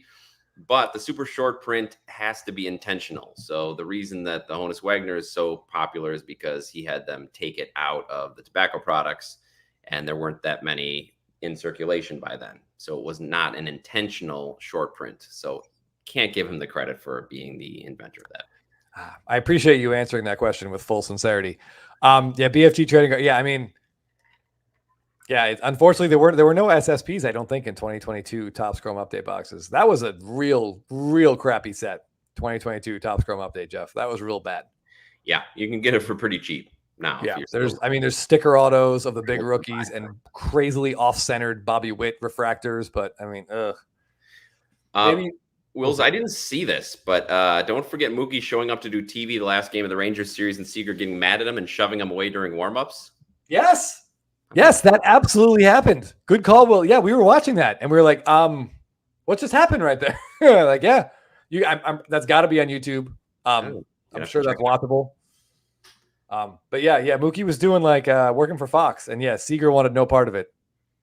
Yeah, that was kind of an interesting moment right there. Was it more of I just don't want to do this now because this is before a game and I'm getting ready, so get the hell out of here, or is it I don't like you, I don't want anything to do with you? I don't know. Mookie seems like such a likable guy. He seems like somebody who everybody likes. Right? And actually, I'm going to take a minute here and just rant briefly. Right. There was a clip on Instagram. Mookie has a podcast that he does, and Albies was on it recently. And Mookie asked him, like, what's it like to play with Acuna when he did play with Acuna? And they talked about how great Acuna was for a few minutes. So I was enjoying this on many levels, let's just say. And Albies sat there, and he said that he was hitting second a lot when Acuna had his crazy season. And he was like, yeah, Ronald always told me, like, just take a few pitches, I'm going to go. And Albies was like, yeah, so I'm fine. I can hit with 2 strikes. I can hit with 1 strike. I'll take pitches and let him just run around because then that gives me RBI chances. Ozzy Albies swings at every goddamn pitch that someone throws at him. I took umbrage, I believe is the phrase, with his casual nature that he would just calmly say, yeah, sure, I'll take those pitches while you run. No, I'm sure he swung through a lot of them, but he gets up there. Do you think in his mind, Chris, do you think he's convinced himself that part of the reason Acuna got those 70 steals is because he was taking so many pitches? Or do you think he knows full well that he was swinging and he was just talking out of his ass? I like to think that he was trolling Acuna because he knew Acuna would listen to the podcast, and he was like sort of being sarcastic about it. Because I bet they have to like sort of go back and forth and like josh each other about it a little bit. So I thought that's what I thought after I stood up and stormed around the living room for a little bit. On Base with Mookie Betts is the podcast. Thank you, Royale. Mike, SSP is an agreement between manufacturing and collectors, specific created thing with intent, as you said. Yes, it is absolutely created with intent. It's another chase card. It's the natural evolution of the junk era. I don't know about the natural evolution. I mean, that they kind of got past that with parallels, creating different borders on the exact same image of a card. And then this is the evolution of that, creating another chase card by keeping the same base design, but putting another image in there. So yes, it is absolutely intentional. And it just provides a way for collectors to find more rare cards in this morass of cards that keep coming out. And I think they probably save, I don't know if they save some money not having to print a color border on the cards. I don't know, but I think it's a really cool idea. They're usually my favorite cards. We like them, whether they'll be a hit long term or they'll end up being a fad. Because as Chris has said, they've really been only around for the last decade or so in full. But yeah, they're what we enjoy collecting. All right, some updates here. Plumberman says he thinks that Seager was just messing around. Very possible. I mean, it happens so fast. Like you miss nuance in like people messing with each other. And these are professional athletes that were teammates. So who knows? It probably was very friendly on some level, and what the camera catches, the camera catches. Cardaholic pointing out that the SPs were even in there's Topps Chrome Sonic. I believe he corrects it down here. Yeah, he meant to say Topps Sonic. I think they've replaced Sonic with Cosmic now. Is that right, Jeff? They both were together for 1 year, I want to say. Weren't they both together, the Sonic and Cosmic? And now, I don't think Sonic is around anymore. Shelly the Turtle. There's a regular thing that happens in my house involving my wife and Ozzy Albies. Oh, all right. Can you say it on the show? Yeah, I'm just going to I'm going to pause and let that linger in the air for a second. All right. So generally he'll have like, say, 11 consecutive just horrific at-bats that make you wonder how this man ever became a professional baseball player. And my wife will get furious, like livid, and just start shitting on him mercilessly. And then right around that time, he will then go on like a 26 at-bat run where he has 14 extra base hits and looks like the greatest baseball player of all time. So I try to get her angry faster because I feel like somehow he responds, in the games to her rage. And it seems to work.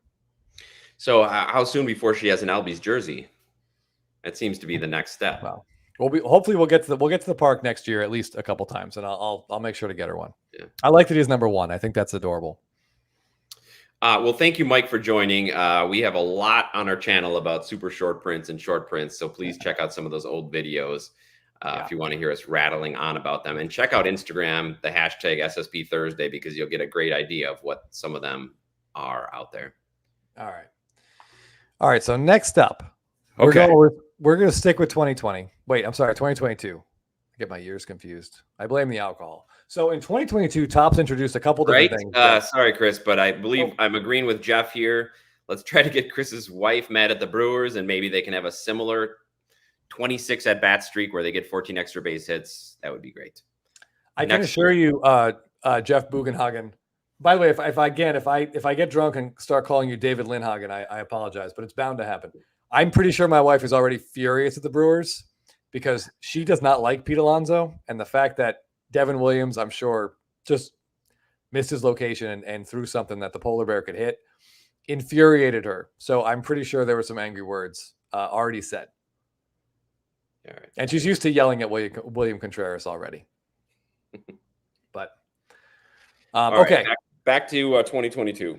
So in 2022, Topps was trying all sorts of gimmicks, Jeff. We had those big head cards, which, by the way, Cardboard Showcase, I believe, has the entire set of, if you want to check out his account. That doesn't surprise me, but I can't believe it.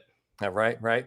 And there's some reverse negatives in there, too. I think there's Trout, Bat, and Lefty, which I believe our boy Ephus Pitch has posted sometime in the last month. I like the reverse negative idea. Okay. Right. So this particular card, and I'll show a couple more that he has posted, come from Retro Rog Collects. Okay, we have to speak with him because I think it's going to be Raj. Yeah, remember we talked you're right. Retro Raj, but not for sure. Yeah, sorry. While you're doing that, Filmington says a hot take: Winker going to get beaned a bunch more next year. I hope so.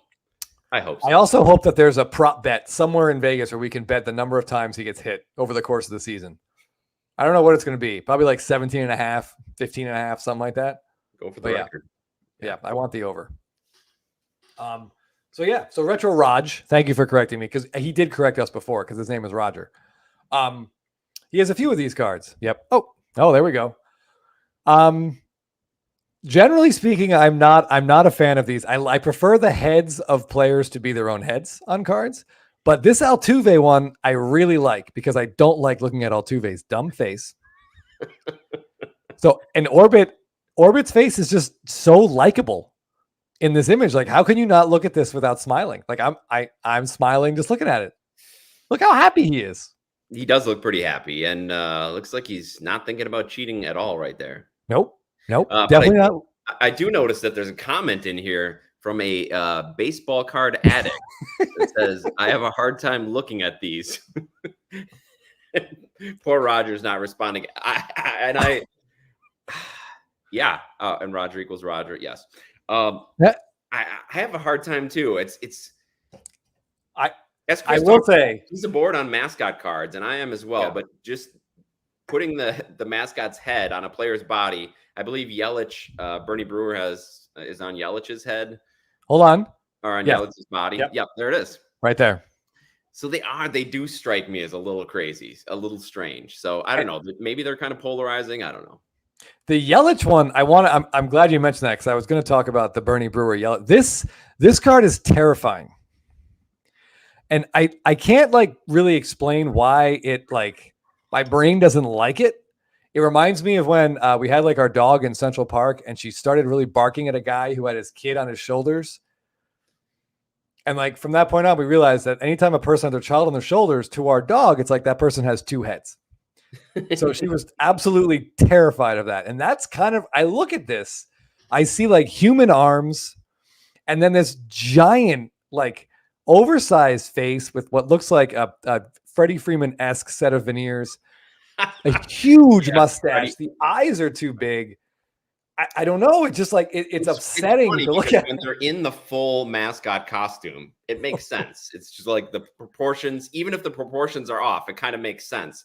But here you see like Yelich getting ready to uncork on a pitch, and then you look up and it's this giant, obscenely large mustache. And also, Jeff, it's worth. He's not looking at the ball. No, maybe that's what does it to me. Like he's staring daggers at us.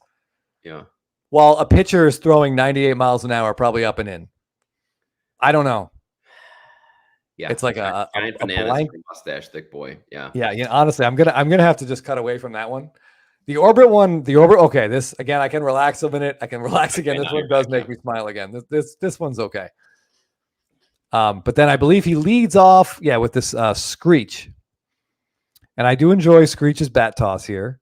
And this one again is better because you can see the eye line here. Screech is looking at the ball. I think that's why the Bernie Brewer one really hits me weird, Jeff. I don't like looking at it because he's at least watching it. Yeah, yeah, I get that. And maybe it's not quite so close up. And the lack of eye contact is good. But yeah, these are super super rare. So Retro Raj, like great job collecting these three because I think the print run on these is like 50 or under. They're so really hard to find. Plummerman makes a good point. Think how the Rays mascot Raymond must feel with his head on Wander's body forever. That's a lawsuit waiting to happen. Yes, it is. It is. Yeah. That might be the one Wander Franco card that sort of, I don't know, maintains some kind of demand going forward. Because people might not know over time that it's his body. The idea of thinking about Wander Franco with his head chopped off is a pleasant thought for all of us. Professor's Dugout, this is not a bad idea. Mike, this is a interesting question. There's a couple fun cards of Bartolo Colon.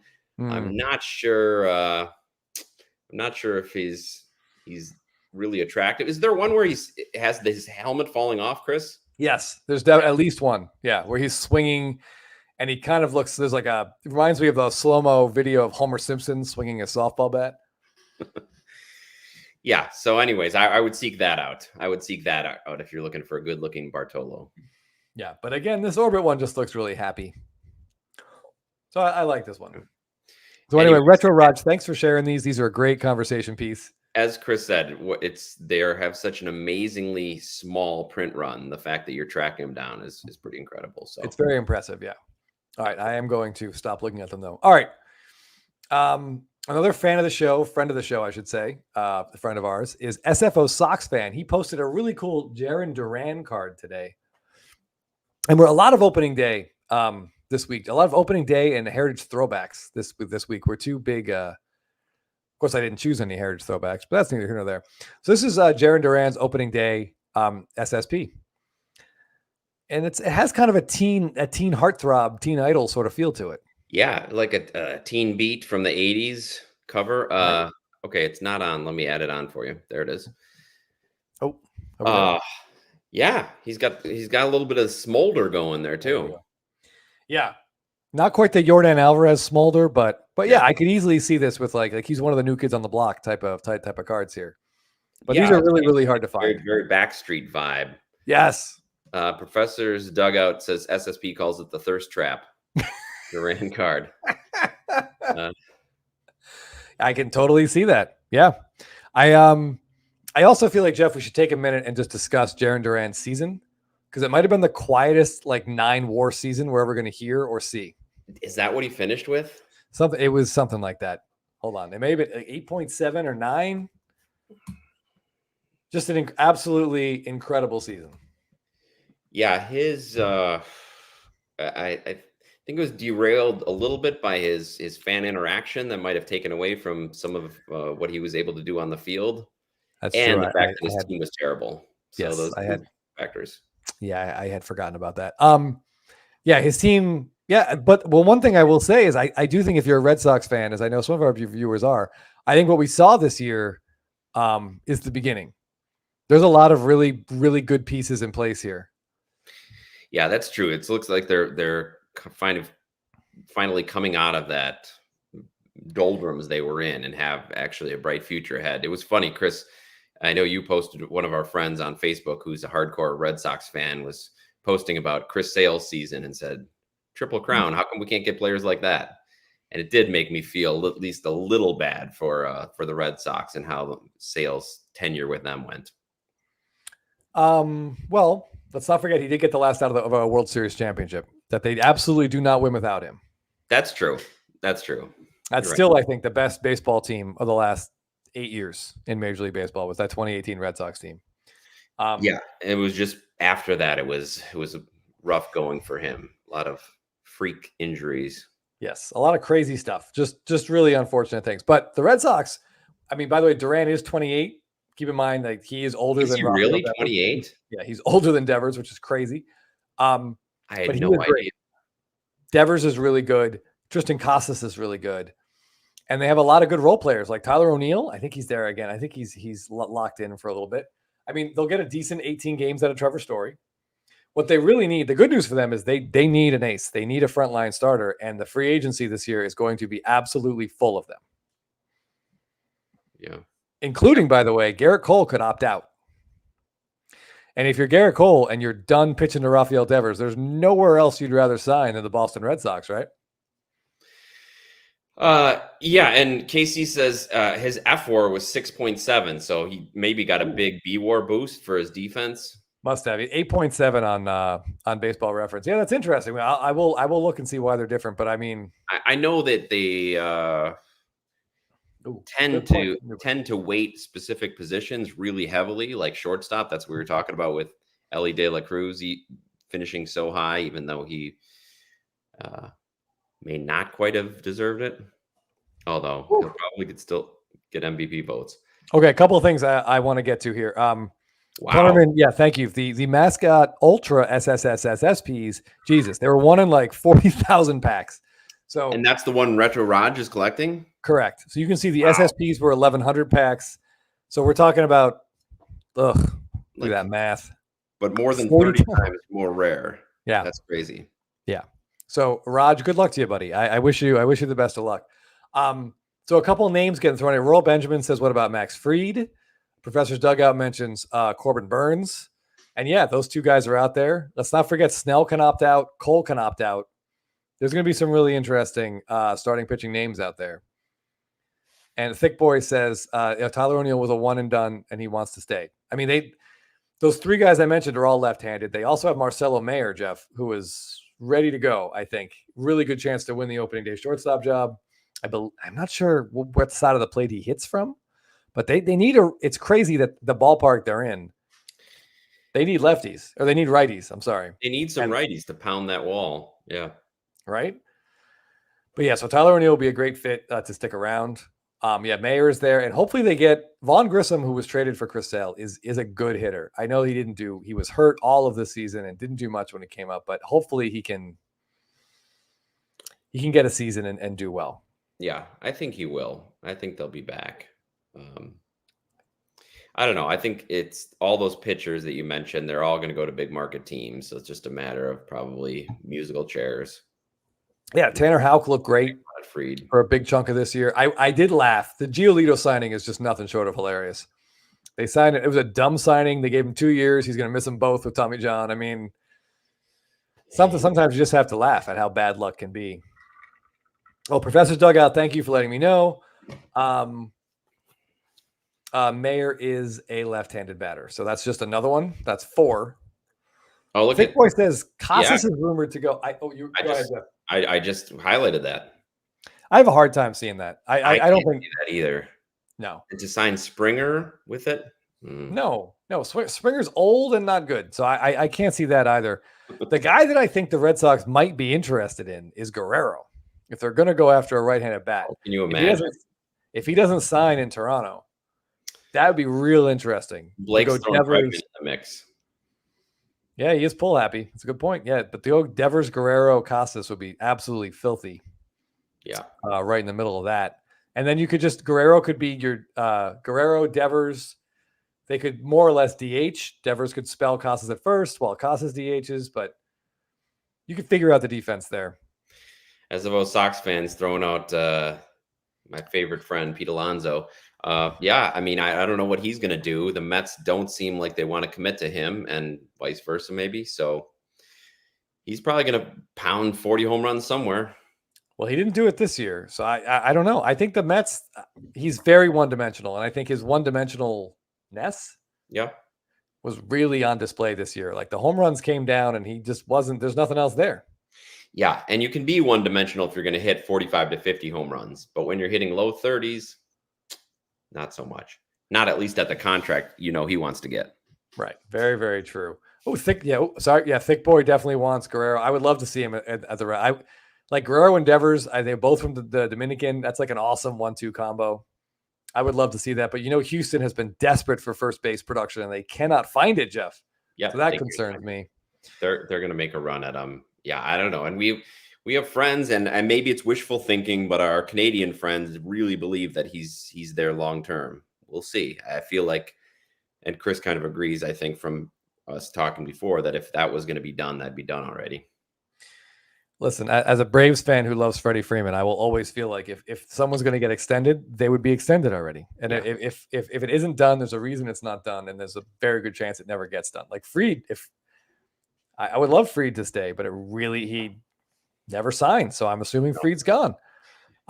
Yeah, Crochet had no. Jeff and I talked about this in fantasy. Crochet had no value at the trade deadline because he said they're limiting his innings and. Yep, and he didn't want to. Yeah, he's kind of from the accounts I've heard of him. He almost seems like he has a little bit of hater in him. Sorry to say, about just really being more interested in his personal wallet development than helping a team out. So yeah, he really kind of hamstrung the team in trying to trade him. I don't know, Mike, if you really want to sign him long-term. I think he was on a heater for a while. He was kind of like Ranger Suarez for the first 3 months of the season. And then not so much, but I agree. Reinsdorf is not the owner to have there. No, definitely not the person you want in charge of your team. Hold on. Go ahead, Jeff. A couple other comments here. I'm going to pull up real quick. Bregman has a 1.24 OPS at Fenway in 100 at-bats. Man. Well, you would think then the Crawford boxes in Houston aren't very far either. Right. Yeah. So I don't know. Small sample size. Yeah, I don't know. Where do you think? What happens with Willie Adames? What do you think, Jeff? Well, before the season, I would have bet money that he would have ended this year in a Dodgers uniform because I think the Brewers were going to be out of it by the trade deadline. They were hoping to trade Williams, who obviously broke his back and broke the team's back tonight. But seriously, I kind of thought Williams and Adames both were going to be shipped off to the Dodgers in a deadline move.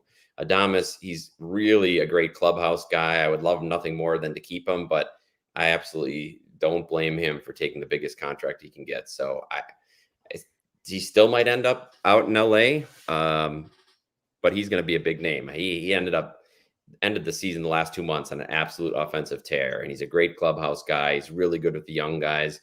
He really helped Churio get his head on straight, joining the big league roster. So I'm going to be sad to see him go, but I'm not anticipating seeing him in Brewers uniform. Yeah, I'm a big fan of his, even though he screwed me in fantasy last year. The one thing we can say, he won't be going wherever Jesse Winker is. So he'll be going to the Mets. Winker stays there, yeah. M. Newbert here is talking about Kyan Bloom here. Do you guys realize that Kyan Bloom was just hired to run the Cardinals? Yep. I just don't get it. Are you telling me full autonomy with the Cardinals? There aren't more like qualified people to run teams than someone who, I mean, how much blame does he get for what happened with the Red Sox? How much is John Henry? How much is him? I don't know. But his general managership of the Red Sox has got to be one of the worst in franchise history. Yeah, our Red Sox fan friend on Facebook was giving him a little bit of credit for his drafting. I don't know too much about his total draft results while he was there, but overall he was very underwhelming. Yeah, at the major league level, it was nothing short of a gigantic disaster. But I mean, if he drafted Mayer and Tristan Campbell, Tristan Thompson, I mean, they do have a lot of talent in the minor league, so maybe he's responsible for some of that. But he also, the person that made the Mookie Betts trade for the Red Sox should never run a major league team again. No, and to be given full autonomy of a huge team with a huge fan base. Doc says Fried knew he was out of Atlanta after his last home start with the tip of the cap. What do you think, Chris? Yeah, I would agree. That was I was watching that game, definitely feeling it, and really hoping he would get that third out and be able to kind of like walk off the field with that shutout. But best they took him out when they did before, you don't want it to get any worse. But he did get that walk off the mound was pretty emotional. I mean, he's a huge part of the team. I mean, the winning pitcher of Game 6 of the World Series. I know his postseason performances have been iffy or inconsistent, we'll say. But I mean, I love the guy, and he almost certainly will not be back, I think, sadly. Yeah, there's going to be a lot of guys in different uniforms next year. Jeff, I don't know what the Brewers are going to do. I think Terang will move to short. He's natural shortstop. He's really good there. And Tyler Black, yeah, or I know there's talk of bringing Frelick back into the infield. I guess a lot depends on Yelich's health. Is he going to be able to play? Is he going to DH? Is he going to play the outfield? So a lot of questions for the Brewers going into next year. Sadly, I didn't think we'd be looking at those questions this soon. So Thick Boy is saying pitching is why they would need to move Casas. I believe is where there's so much talent coming up. And Newbert kind of saying the same thing. Yeah. Kind of a space cadet. That's and they could get a haul. I think they would try free agency first before they move. I mean, he's just the potential to be an absolute, like an anchor to that lineup. Like you just don't get guys like Devers and Casas together coming up through the organization that often. You hesitate to trade to blow that up. BFG, I can kind of get behind this at some level, but also I think there are some general managers who deserve some of the blame. Yeah, there are some owners who especially like to meddle behind the scenes and not have their names on some of these deals, but there's a lot of GMs that can't escape unscathed, I think. By the way, speaking of, did we all hear that amazing interview that the Arizona Diamondbacks owner gave? I want to say it was like 2 nights ago, where he basically said, and this was just, you never hear this. He said, Jordan Montgomery signing him was the biggest mistake they made as a team, and it's his fault. And he takes full responsibility. Wow. He went to the GM and said, we got to sign this guy. Basically, Boris essentially went over the GM's head to him, to the owner, which he's done before, and talked him into it. And the owner was like, I screwed up. This guy sucks, and it's my fault he's on the team. Love it. I did not see that, but I love taking accountability. I think somebody mentioned talking about Duran Smolder. We can probably take him off the screen. Yeah. I mean, it's been on there a while. You don't have to. But what's interesting about that, Jeff, is that Montgomery is signed for next year as well. So he's going back. He's going to go back knowing his owner says he sucks and he blames And what's himself. funny, yeah, the owner said he was the biggest mistake they made, and Montgomery blamed Boris for mishandling his free agency. So no one's happy. So everybody's blaming the other person, including the people in the comments blaming you for blaming Bloom about that trade. They said Dombrowski was the guy that traded Betts. I think Boy's rolling with that as well. I think we have to look that up.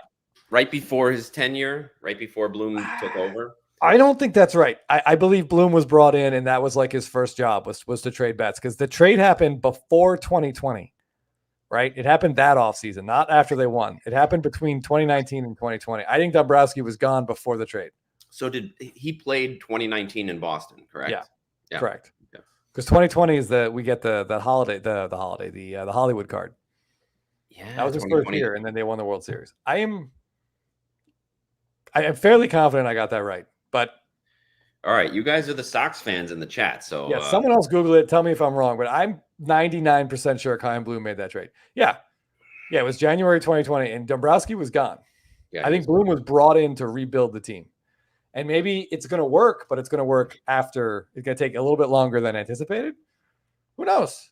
What does that mean for the Cardinals? Are they breaking the Cardinals? Does that signaling that full Cardinal rebuild? I don't know. I don't know. All Dallas says Trevor Bauer posted about that Jordan Montgomery signing and said they could have had a Cy Young winner for league minimum. That's interesting. Again, I mean, he just continues to dominate wherever he's pitching. Says money doesn't matter. Is somebody going to take a chance on him in 2025? I'm not saying they should or shouldn't. I'm not weighing in those waters, but I think if they were going to, it would have already happened. Yeah, that's true. I did a couple more cards, Jeff, including a gentleman who I know is still in the chat. I have his card right here I want to talk about. Oh, boy. Some win the World Series in 2 years. Book it. All right. Wow, they're so they got far. A lot of holes to fill. They got a lot of holes to fill there. They got a lot of guys getting older. I think the Red Sox are closer than the Cardinals are, Jeff. I do too. Okay. All right. I want to talk about BFG trading cards. Oh, yes. A good friend of ours posted this. Speaking of cards that make you smile, this Fernando Tatis Jr. 23 tops gold mirror SSP. Yeah, what a great picture. I mean, we talked about not liking, not really preferring out of uniform images, but he's in the dugout there. He's got the bucket hat on, and he's kind of reminding us why he was a hobby darling. Not just that he led the league in home runs, but he had great personality and flair and was having a lot of fun and was reminding us that this was a kid's game, and it's a great image. Yeah, to me, I like to think that he's laughing. He was reading the court transcript from the Bauer hearing where the woman said under oath that Fernando Tatis was the best lover she ever had. He was just catching positive strays in that rough scenario, right? That never happens. Who catches a random compliment in a situation like that? Yes, right? In a lawsuit. Oh, you're just being complimented out of that. Okay, well, yeah. But yeah, this card is great. I mean, some of these gold mirrors, the gold mirrors are very hit or miss, but I feel like this one is pretty good. It got a lot of personality, and at least he's in the dugout. And I think he was rehabbing an injury here, but at least he's in the dugout. It explains the floppy cap. Probably rehabbing. There was a lot of rehabbing going on over the last couple of years. Yeah. Or suspension. Right. Okay. All right. I have one more card to show, and it comes from Card Dork, which is an account. Yep. We can all relate to that.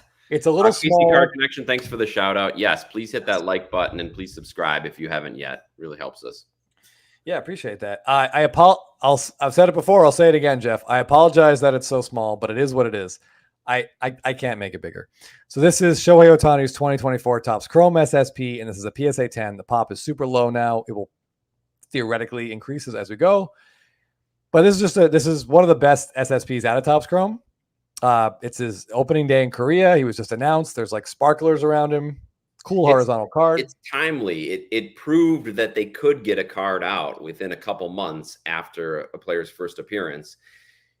despite usually putting somebody in their old uniform for a good 5, 6, 7, 8 months after their trade. So I appreciate that they did that. They got him in there. It's a great image. He's in the actual uniform instead of airbrushed or being thrown over a suit jacket. And it's a great specific moment opening series. Yes, and Topps realized this was really cool because they have one for Mookie Betts as well.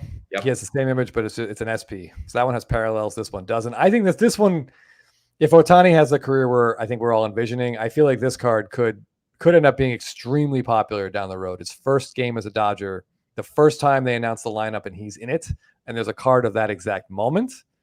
I feel like this card could be extremely popular. Yes, it's people have been wanting his first memorable images in a Dodgers uniform after all of those Angels uniform photos. Okay, I see Thick Boy and M Newbert 57 are still talking about Kai and Bloom in the comments, and I do want to. He definitely didn't trade Mookie Betts because he wanted to. I'm pretty sure he was told by ownership. That's definitely the feeling we all got. Yeah. That Betts they're not going to re-sign him. Either they don't think they can or they just don't want to try. So his job, get what you can get. He has to trade Mookie Betts, but he did a piss poor job of that. They didn't tell him he had to trade him to the Dodgers for a prospect who would flame out at single A and a below average replacement in Alex Verdugo. That's who he thought was his best package. And I don't know what other options were out there, but that could not have been. In hindsight, is obviously we have the gift of it now. But I'm sure other options that looked not as good then look a hell of a lot better now. Yeah. And he's got to at least take some responsibility over that. Yes. But you're right. He did draft some really good players like that. So maybe that should be his job. He should be the scouting director. Like, I feel like that's what he's made for. Be in charge of the draft, but major league trades, maybe not.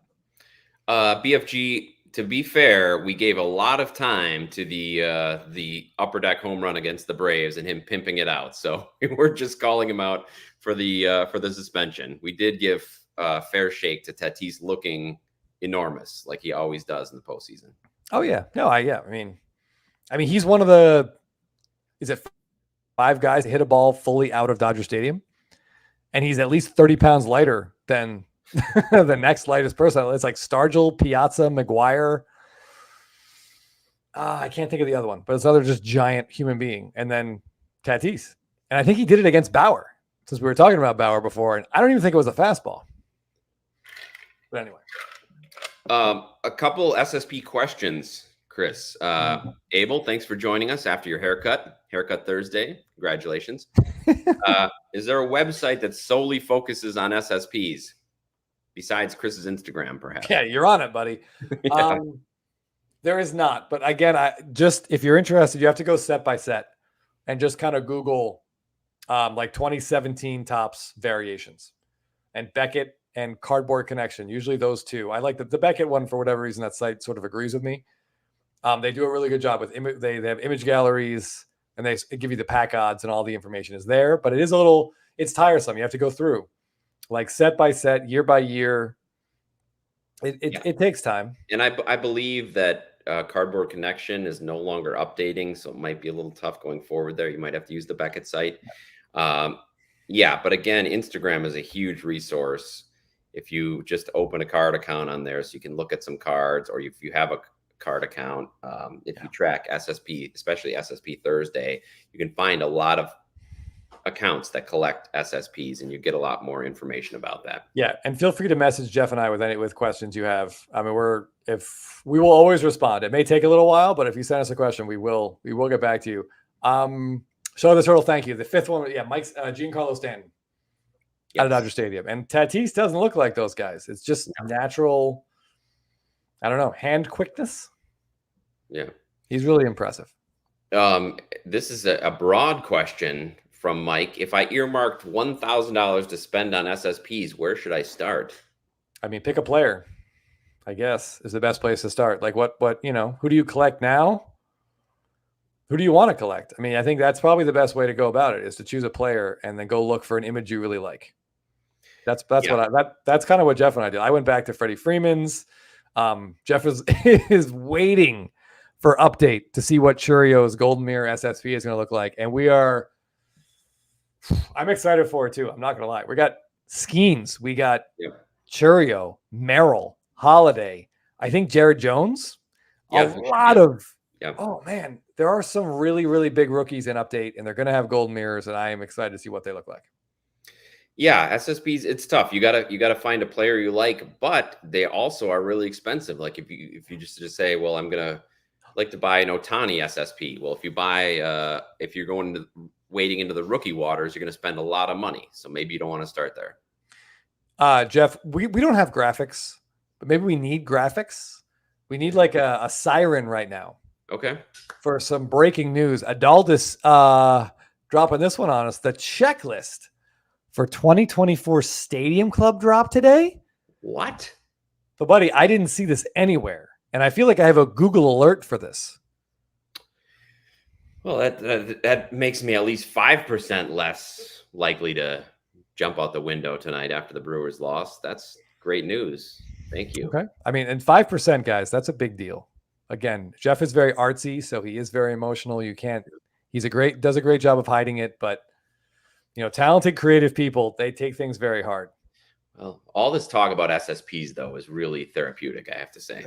Good. But yeah, now let's all take a look at that Stadium Club Chrome checklist. Maybe not right. Thank you, Casey Car Connection. That'll have to be a topic for discussion next week. Yeah, I mean, I'm excited. But Adaldis, just let me know if is Skeens in there. He's got to be in there. Just let us know. If you could just do a quick search. Yeah, check it out. Mike, if you like Luka, we don't really know a lot about basketball, and it's almost a completely different hobby. In fact, the way that they do things in basketball, they don't really do variations or super short prints. They just have a ton of different parallels. I think what did Teapot tell us, Chris? They were up to like 50 or 60 parallels in their main Prism set or select. So it's, we're not the people for basketball suggestions. Yeah, I'm going to be honest, Jeff. When Teapot starts talking about basketball, I completely zone out. It's a lot. It's a lot for sure. Okay. So I pull up the checklist real quick. We can run through a couple of things because I find there's absolutely nothing else that gets me as excited as this. So Skeens is in here, Jackson Merrill, Jackson Holiday, all in here. Topps has included Chrome inserts for several years, as well as all right. So we wondered what was Topps going to do with Stadium Club Chrome, which is my personal favorite set, and I think it's in Jeff's top 5 as well. Yes. So now every Stadium Club card is going to have a Chrome card. Instead of usually it was about 90, now it's going to be all 300. Same image. Okay, so they really put the sets together. Okay. Correct. Beckett says, not only does this make for an increased number in the packs. So yeah, I really wonder what the pack odds are going to be. Are we getting a Chrome card in every pack? Because that was something someone suggested, that it might be like the first Bowman release where there's like, 1 or 2 Chrome cards at the back. Okay. 35 image variations, 35 design variations, and 35 rookie design variations. So they're going to do that 91 look again, which is great. All right, I'm excited. Run increase or consolidation of base and Chrome? Hard to say. I mean, Topps Holiday Collector doesn't see a Skeens image variation. That would be brutal if there's 35 and there's no Skeens. Right. I mean, hold on. I'm scrolling through here. I don't see. Man, I see a lot of rookies on here. I'm sure no there'll be a Churio image variation. Oh, this news is getting worse, guys. All right, everybody, everyone settle down. No one just cut it off when we heard the checklist was out. Right, we should have ended the show and told everyone to, call their parents and go look at the checklist. All right, I'm telling you right now, Jeff. It took me about 40 seconds to scroll through the autograph checklist. Oh, that's not good. That's not good. Bobby, the one thing I was looking for was whether there would be if they mentioned if the Chrome autos were going to be on card or not. Yeah. No mention.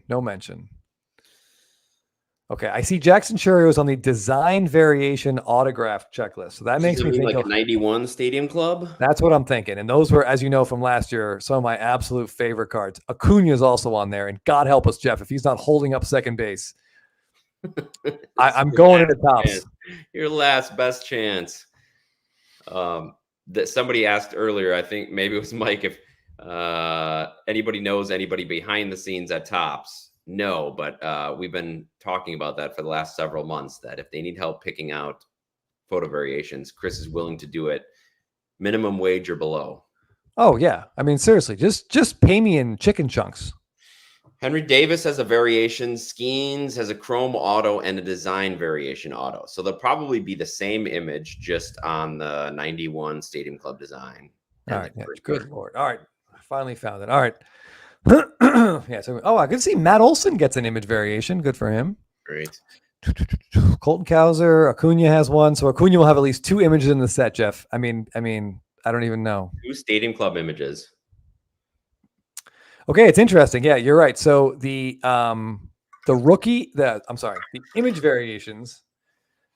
Yeah, there is no Churio, but there's also no Merrill or Holiday or Skeen. There's 35. Come on. But I feel like, Jeff, maybe the checklist looks very similar to like what you would see in Series 1 of Topps. So I'm wondering how early they had to prep these cards, because there's some interesting names in here, and I do like the fact there's a lot of stars. Early, it's going to be past the season. Does it have a date on there for the drop? I don't see a drop date, but there's some stars in here. Some players that they're not rookies, but generally you wouldn't expect to see them have these cards.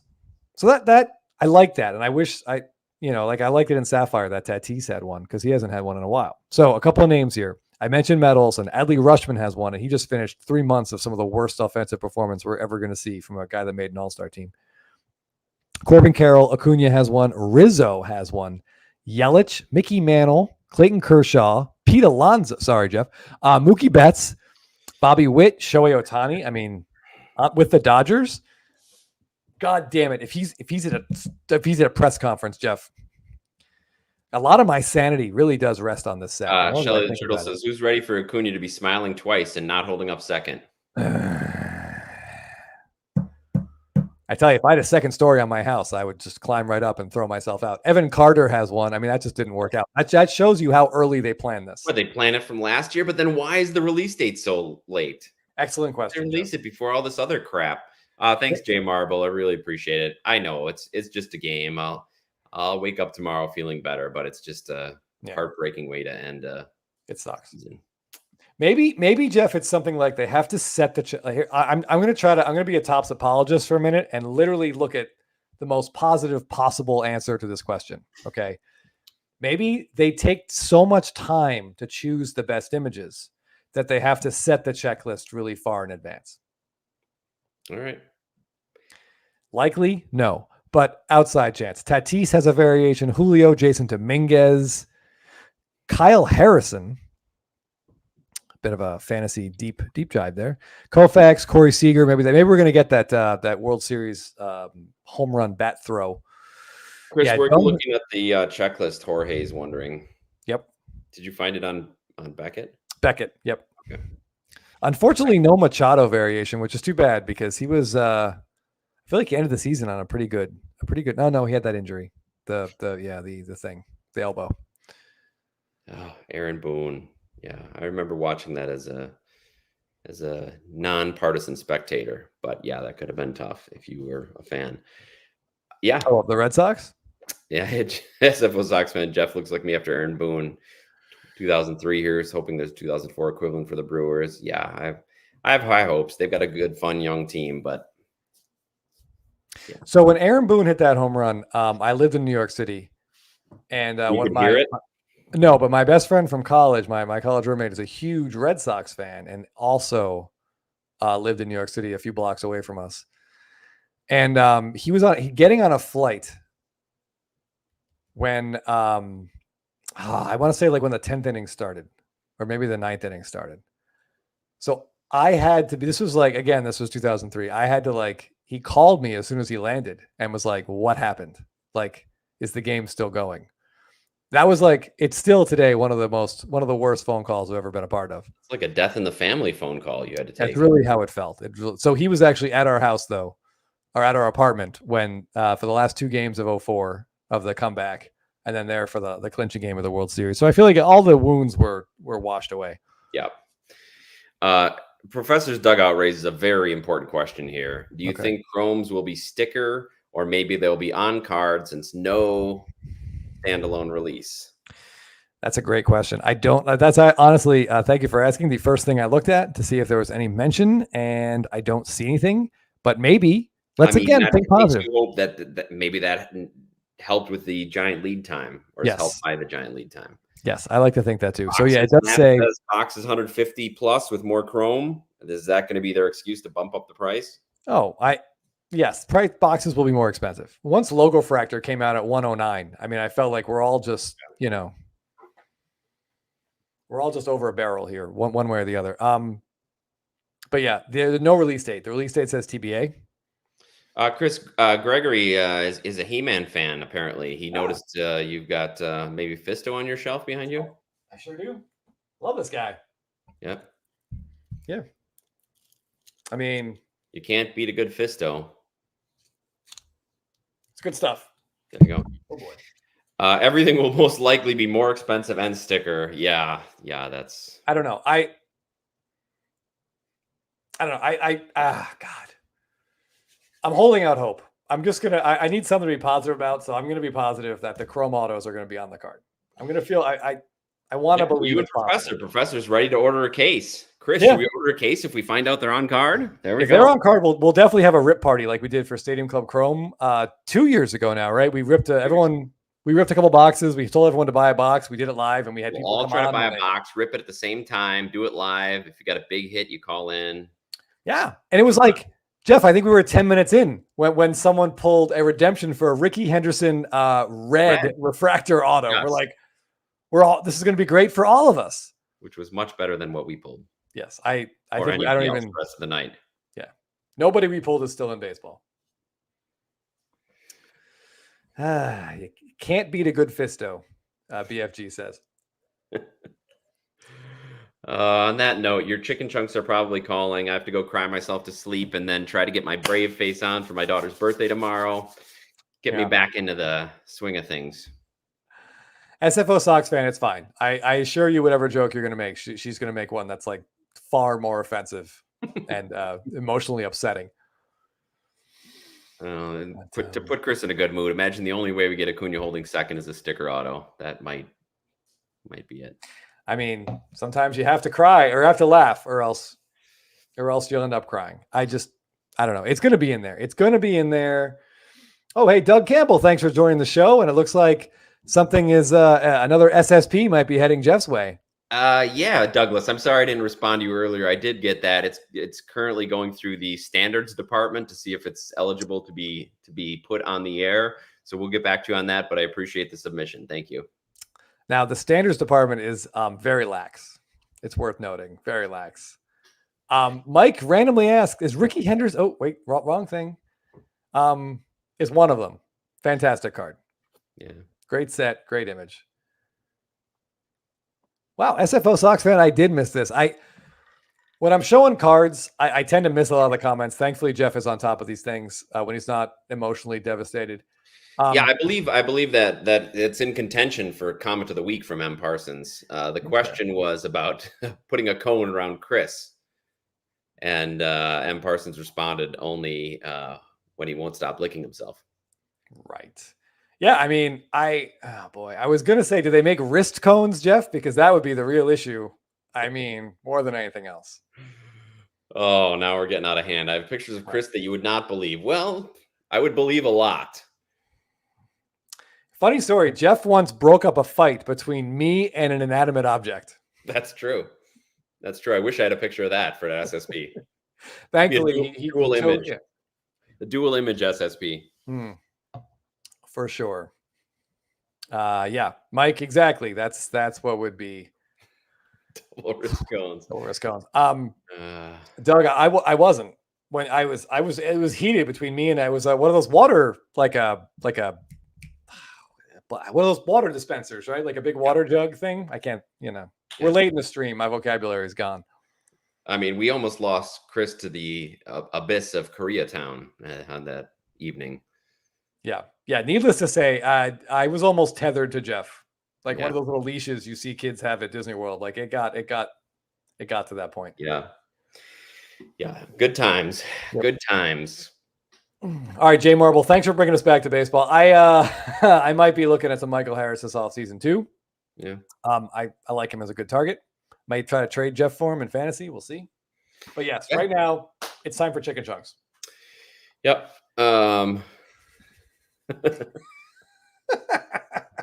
Sadly, I don't have any more cats since our last cat passed away last Christmas Eve, but otherwise this would be, and thanks for reminding me of that, Mike. It's just been a great night. Yeah. Thanks, Mike. You jerk.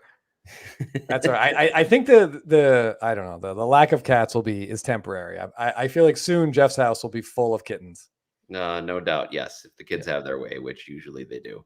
But thank you everybody for joining us on an SSP Thursday. If you haven't yet, please check out Instagram. Please check out the hashtag or Chris's stories or my stories. We reposted, I don't know, dozens, Chris. I didn't get a count today. Did you get a count? I was over 50 last I counted. And I just saw that I have more to share afterwards. I do as well. So still please going. Go check that out. There's some really cool cards that you rarely see. So thank you everybody who was on there posting.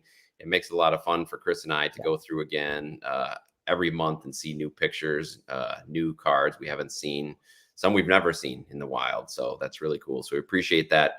Anything you want to add, Chris? As usual, talk to your parents this weekend, give your family a call.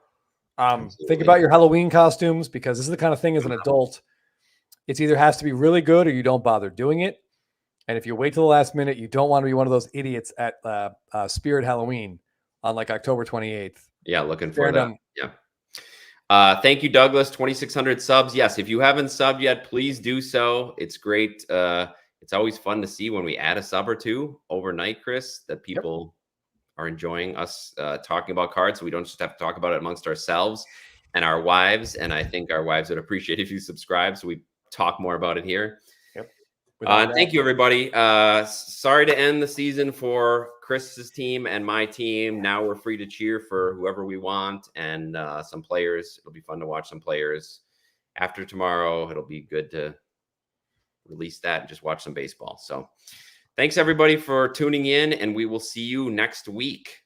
All right. Cheers. Cheers.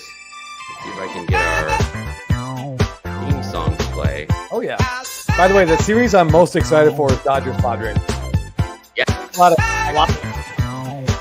Yeah. It's gonna be some good matchups in that Dodgers Padres series. Thank you, everybody, again for watching. We'll see you soon. Super Prince, they collect